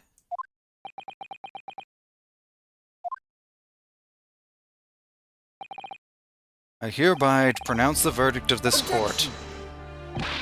But we still haven't determined if the bloodstain in the omnibus is genuine or not. We don't know if these witnesses are telling the truth or a pack of lies. We had no idea about the truth. Lord Van Zieks? My lord. The case made by the prosecution was flawed, plain and simple. If indeed the omnibus presented as evidence was tampered with, the prosecution is at fault for allowing such a disgraceful perversion of justice to take place. My sincerest apologies, my lord. Objection! But wait! When we were evacuated from the courtroom, Lord Van Zieks ordered the evidence to be secured. I'm afraid the prosecution cannot shun responsibility in this matter. That's so unfair. The culpability of the defendant has not at the present time been established by this court. Consequently, the jury will not be required to proffer judgment. What? Well, Lord Van Zeeks, it's been a pleasure, so it has. And as for you, my dear fella, I couldn't have asked for a better defense. Do you mean to tell me this has all been a grand waste of time? 'Tis the law of the land, my good man. If you'd like to pursue this matter further, you can always go ahead and try to change the law. Magnus McGilded. Good grief! You've more to say to me, have you? Just one thing. A warning. This is far from over.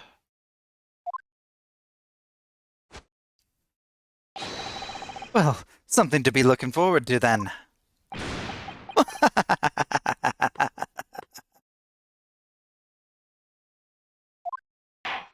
Oh my goodness. I hereby pronounce the defendant, Mr. Magnus McGilded, not guilty.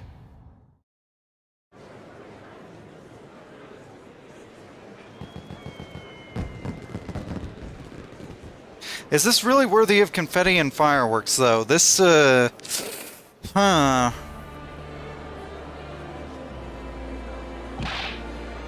can't believe it. This is an outrage. They should have examined the evidence more. What are you talking about? The man's been cleared. He's innocent.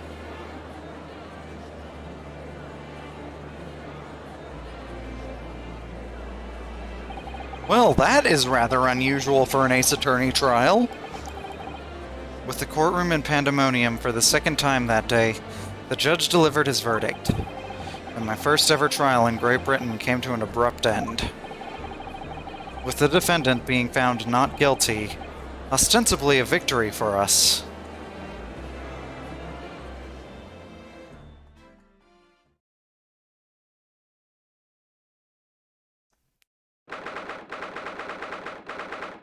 "18th of February, 5:14 p.m., the Old Bailey, defendant's antechamber." That certainly was a long trial. Well, I mean, it only took us, like, an episode or two to get through it, so...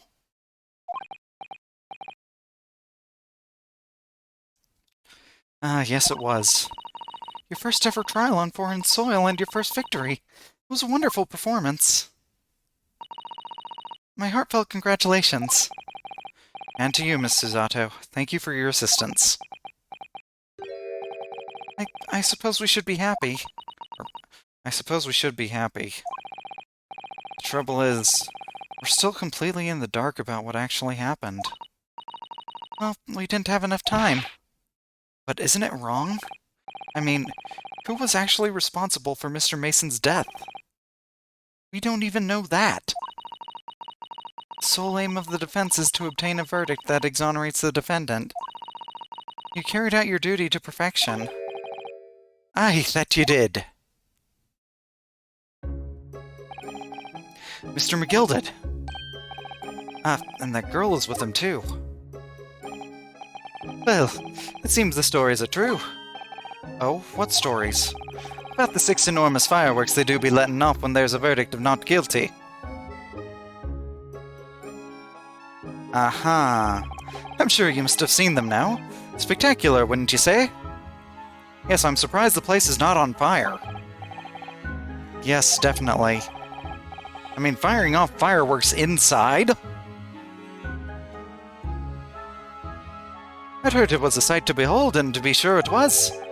And you to thank, I suppose, for having an opportunity to see it.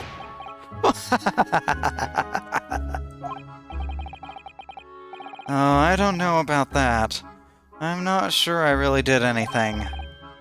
What on earth are you saying, fella? How did I walk out of there a free man, then? I don't think it was so much thanks to me as down to your planning. You're a straight-talking fella, aren't you? I must say, you had me astray there in the head there once or twice. But you're young and headstrong. 'Tis water under the bridge.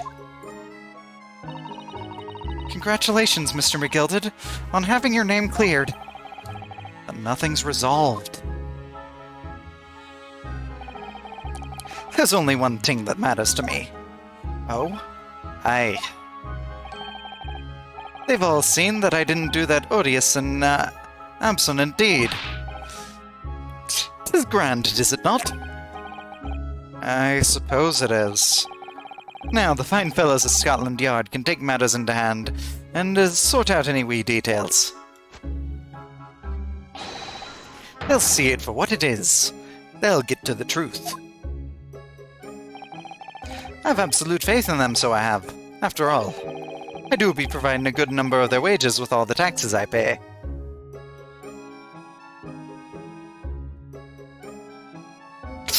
This frickin' guy.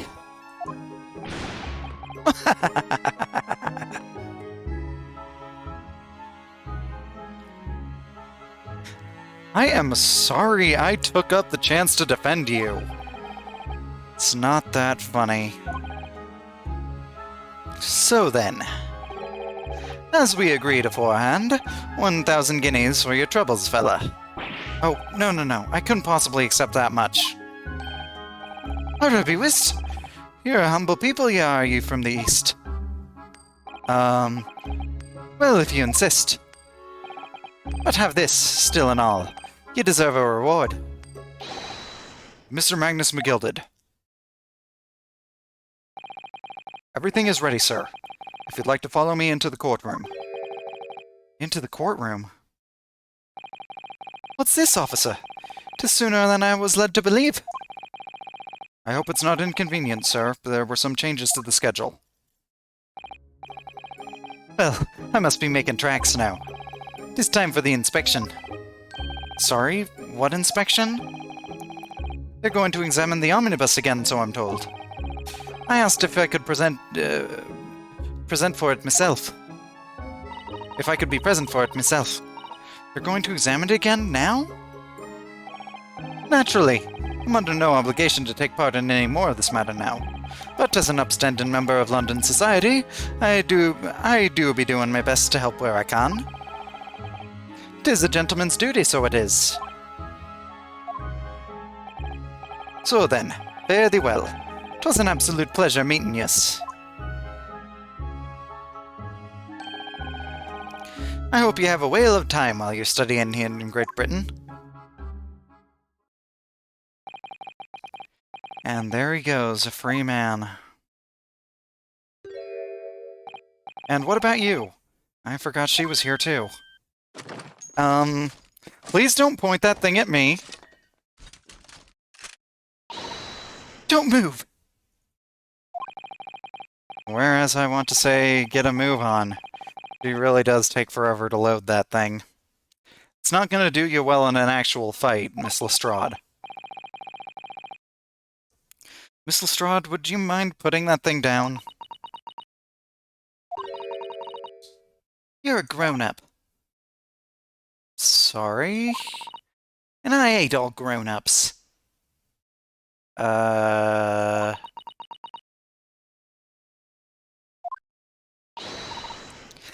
there you are! What the... Naughty, naughty, running off like that! What the heck? Is this some kind of picnic? Who's this little girl now?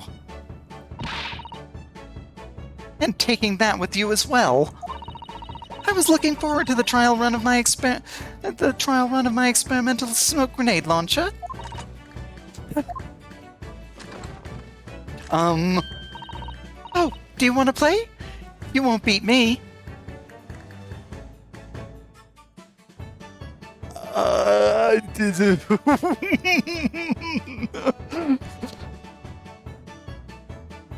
think this is our cue to get the frick out of here. Excuse me, but who are you? Oh, good day to you. I'm, well, the inventor, I suppose, of that machine. The inventor? Well, normal smoke grenades are so dull, don't you agree? White, white, and more white. You have to be shrouded in smoke. It could at least be a pretty color, I thought to myself. Well, I mean... fair. Do we have to be shrouded in smoke, though? At all? I just took my eyes off it for a moment whilst I was changing onto a different omnibus and she pinched it. Luckily, I fitted it with the telegraphic beacon. A what's it what? I have no idea what this girl is talking about. Anyway, you're coming with me now. Back to my laboratory. What? What for? Apologize, of course, silly. To my technician. What? You mean, say sorry? You must say sorry when you've done something wrong. Surely an adult an adult has told you that before? An adult? I don't listen to no adults. Come along then, follow me. Miss Lestrade, I don't think you should argue with her. Considering the thing that she's pointing directly at your face.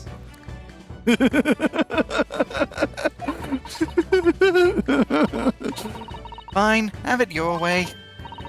Oh good, you see, I knew you'd want to do the right thing in the end. I am fairly sure that what she wants is to not get shot by that massive gun of yours.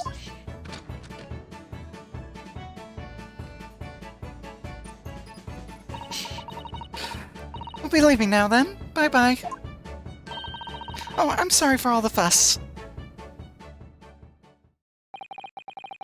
She was a lively one.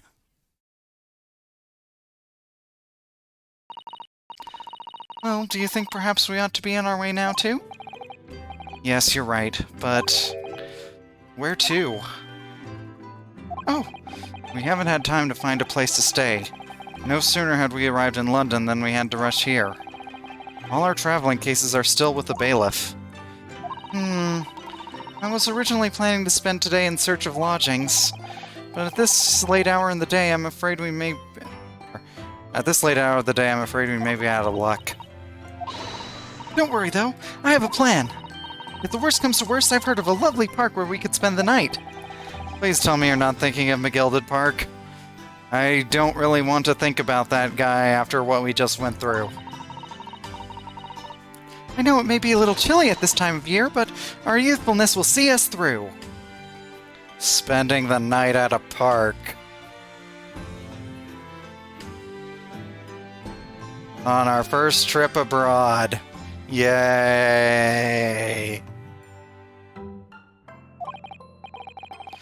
I'm not so sure about that. I think a midwinter London night will freeze a young person solid just as easily as an elderly one. Oh dear, that doesn't sound agreeable. Now I'm starting to regret turning Mr. McGilded down. That 1,000 guineas would have paid for a lovely warm room, or a mansion.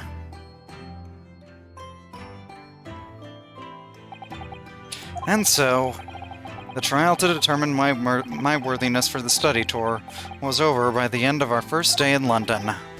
However, as we were soon to learn, there were more trying times ahead. Just as the Reaper of the Bailey had warned, the case was far from over.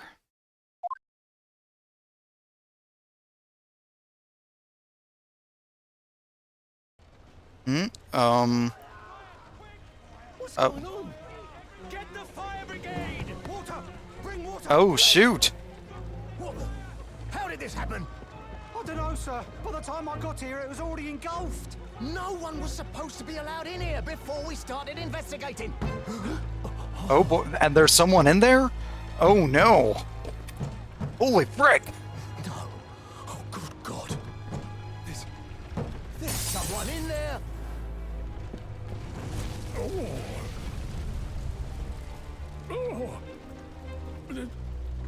This can't be.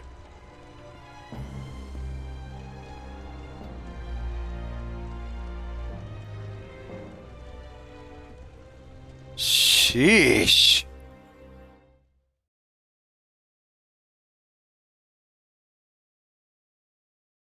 End. What a way to end that! Holy frick!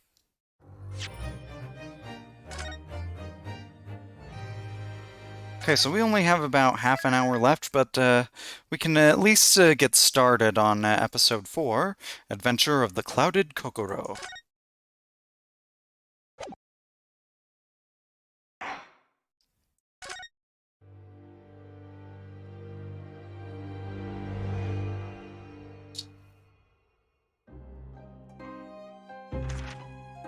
I begin to think, Wilson, said Sholmes, turning his head languidly in my direction, that there is more to this case than that which we have observed. You don't say. Indeed, that there may be another part to this story that we are yet to discover. His eyes wandered, following the steam rising from his cup of herbal tea, leading him to the distant memory of that snowy evening. To the young lady collapsed on the pavement along Briar Road, and to the knife in her back. Lit in the soft glow of gas lamps, a most extraordinary scene had been set. And under the cover of the light fog, the curtain had risen silently on the insoluble mystery of our invisible killer. Oh boy.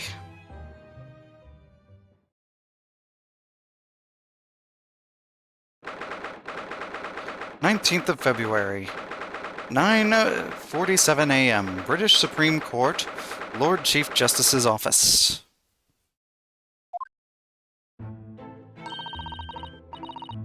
Did you sleep last night, Mr. Naruhodo? No, not at all.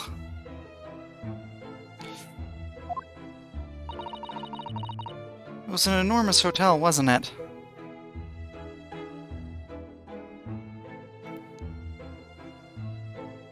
Oh, we didn't sleep at the park. The rooms were so luxurious. I felt like we were staying in a palace.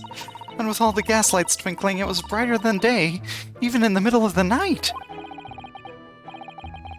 What about the enormous beds? After my time on the SS Buria, I wasn't going to waste a single inch of that space.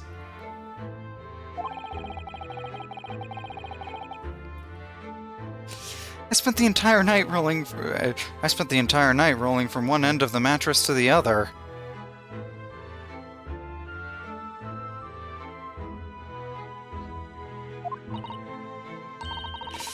Oh yes, it really was the sort of night you can only dream of normally. Except... when I learned that we owed £3 for the rooms, that dream quickly turned into a nightmare. Oops, sorry about that.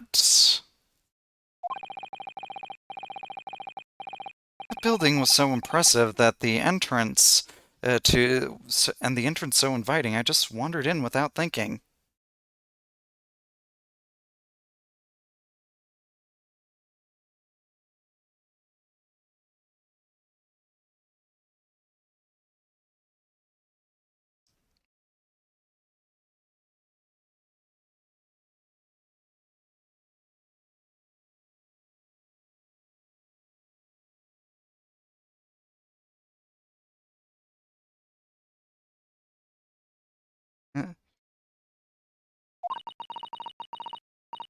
In a lodging house in Japan, that sum of money would put a roof over your head for a whole year. I did try, but I'm afraid I couldn't help my tears when we were presented with the bill. I really am sorry. Well, never mind. We must find some more affordable lodging straight away, though. If we're not careful, our entire stipend will be used up in 10 days or less. London is a scary place. Ah, good morning to you at this early hour. Oh, yes, well... Good morning to you, Lord Chief Justice. We've come to report on the outcome of the trial at the Old Bailey yesterday. Susato-san is amazing. She doesn't bat an eyelid, even in the presence of the imposing Lord Strongheart. Yes, I believe you've had a very comprehensive initiation into British courtroom practices. Oh, yes, it was very eye-opening. Thank you. And in accordance with your instructions, Lord Strongheart, Mr. Naruhodo performed his duty to the end. Yes, I've already been appraised of events. You conducted a remarkable defense. You may consider the test passed. Oh, No longer are you a student from the Empire of Japan? You may henceforth claim to be a fully fledged lawyer. My country is delighted to welcome young talent from such a remote eastern land. thank you very much. So I'm a lawyer now. Now, in view of your new appointment, I have a fresh case in mind for you. I'd like you to take it on at once. I trust that it won't be a problem. Another case? Already? Nothing trains a lawyer better than practical experience. I'm sure I don't sense dissatisfaction, do I?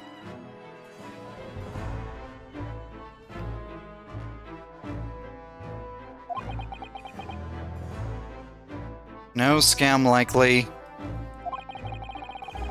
It's just that yesterday's trial ended unusually. I haven't quite come to terms with it. What's to come to terms with? The man was cleared. What more were you hoping for?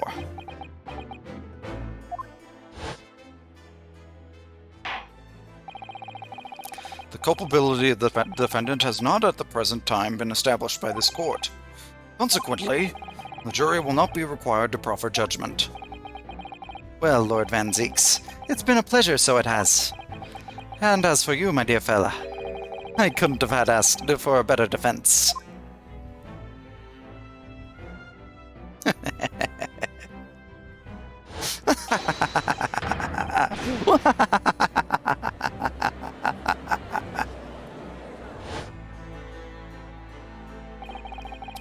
I just can't help wondering if Mr. McGilded really was innocent.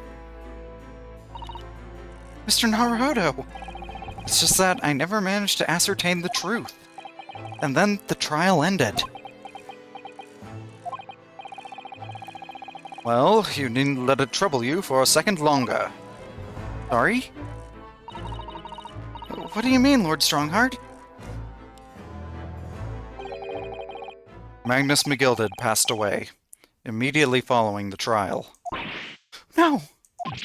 What? Mr. McGilded is dead?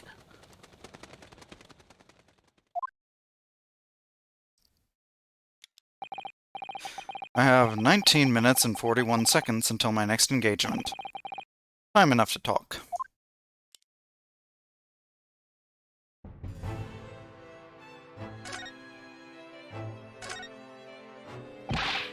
I don't understand. What happened? How can he be dead? After the trial concluded yesterday, there was a great commotion in the Old Bailey. As you'll presumably recall, an omnibus had been wheeled into the courtroom. Yes, of course. That was the scene of the crime which Mr. McGilded had been accused of. Precisely. Well, while the bailiff's attention was diverted by some other matter, the omnibus went up in flames. No. How can such a thing have happened? That is being investigated as we speak, but already. Police have identified a corpse found inside the charred shell of the carriage as that of McGilded. That's awful! The man must have slipped inside whilst the bailiff's attention was elsewhere. That bailiff really needs to pay more attention. And how could that have happened? That is also being investigated as we speak. Thinking back now, immediately after the trial, Mr. McGilded did mention going back into the courtroom to look at the omnibus. Well, I must be making tracks now. It's time for the inspection. Sorry, what inspection? They're going to examine the omnibus again, so I'm told. I asked if I could be present for it myself. An inspection of the omnibus? An inspection of the omnibus? Not to my knowledge. I don't believe Scotland Yard had any intention of re-examining the carriage.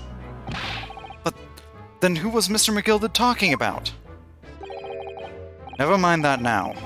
Yard is making a thorough investigation. This matter is no longer any concern of yours. Leave it to the police. Poor Mr. McGilded.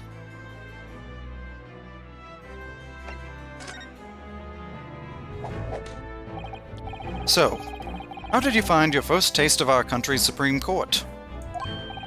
Oh, well, I don't know. I mean, it was... wow. Mr. Naruhodo means that the whole experience was steeped in the solemnity of Great Britain's long history. It's really a world apart from our own judicial system in Japan, which is only a few short decades old. Wow, Susato-san has such a way with words. And you seem to have a way of failing to find the right ones. Oh. Balled out, sheesh. The judicial system here is the most advanced in the world. Learn all that you can. The most advanced in the world, is it? It was fortunate that your very first trial was a simple affair. Simple? That was simple? As I believe I mentioned yesterday morning, it was a trial you couldn't lose. I don't mean to be contrary, Lord Strongheart, but the case was anything but simple. The circumstances of the case were so incriminating, I was stunned when I first heard them. In fact, I'm still finding it hard to believe that we managed to get a favorable verdict.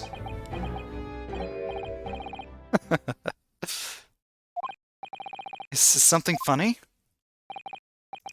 No, my apologies. However, the fact is that you did receive the not guilty verdict you set out to achieve. And that can only be attributed to exceptional talent. Wouldn't you agree? Well, I don't know about that.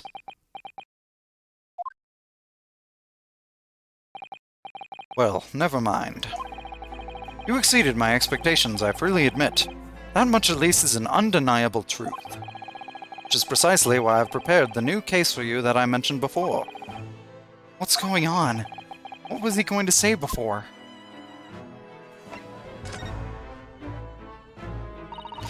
Could you perhaps give us some more details about the new case you mentioned? Don't tell me it's a murder and the trial starts in 10 minutes. Don't worry, it's nothing so alarming or quite so urgent as your last assignment. In fact, this case is completely different. Oh, I see. Did he just read my mind? That is to say, no one has died, as yet. And the trial will not be today. There is plenty of time to research the case thoroughly. 23 hours, 43 minutes, and 19 seconds to be precise. Ah. So the trial's tomorrow, then. That's not much better. Is everything alright? Oh, yeah, I'm just a little confused, that's all. Yesterday's trial was... well, it's left me wondering if I'm really cut out for being a lawyer. Oh, Mr. Naruhodo. I don't know if I could face standing in that courtroom again after Mr. McGilded's trial. Ah, yes, I nearly forgot. There's one similarity with yesterday's case. Once again, there is currently no one to advocate for the defense. Oh! If the situation remains unchanged, the trial will start tomorrow with the defendant unrepresented. And if that happens, I need not remind you of the inevitable outcome. The most terrible end awaits the defendant. Yes, that's right. Here we go again.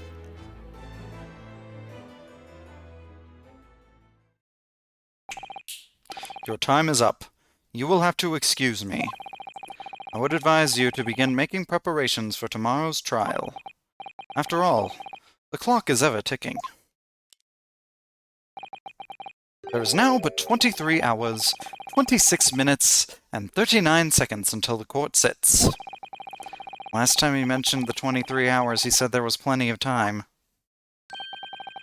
And one more thing, Mr. Naruhodo. There's something I should like to ask you. Oh, what's that? Yesterday, you remarked upon something that you intend to see through the will of your late compatriot, Mr. Asogi.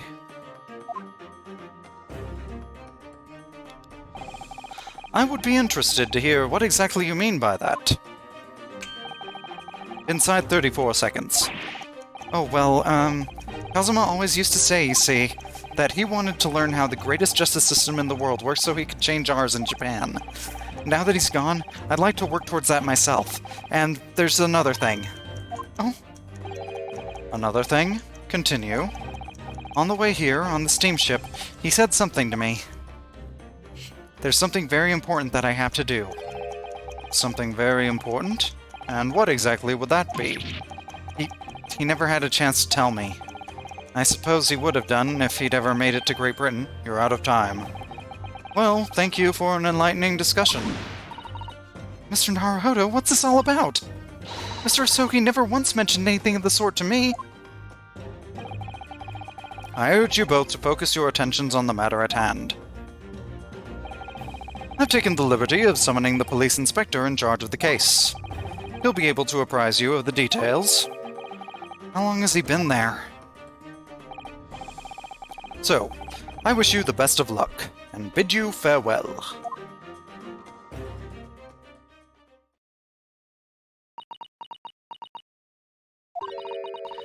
There's something very important that I have to do. Kazuma-sama, what did you mean? I wish I knew, but honestly, he never told me. Anyway, we'd better talk to the detective, don't you think? Yes, you're right! I hope I'm just imagining it, but I wouldn't say he looks pleased to see us at all. Well, we will have to talk to him and find out what's going on there next time. But thank you all so much for joining me. If you'd like to help build a community, my Discord server is in my about. Love to see you there. You can also follow me on Twitter at the RPG Dragon. Now, before we go, let us find someone to raid.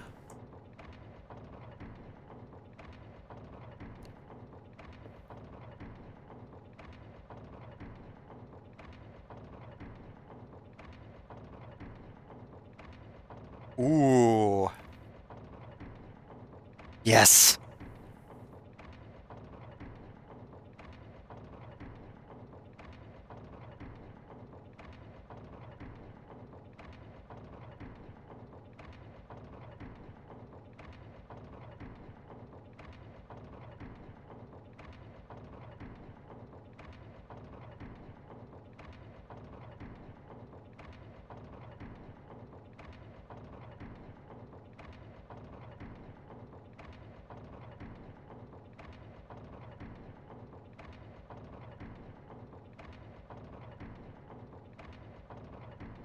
Alright.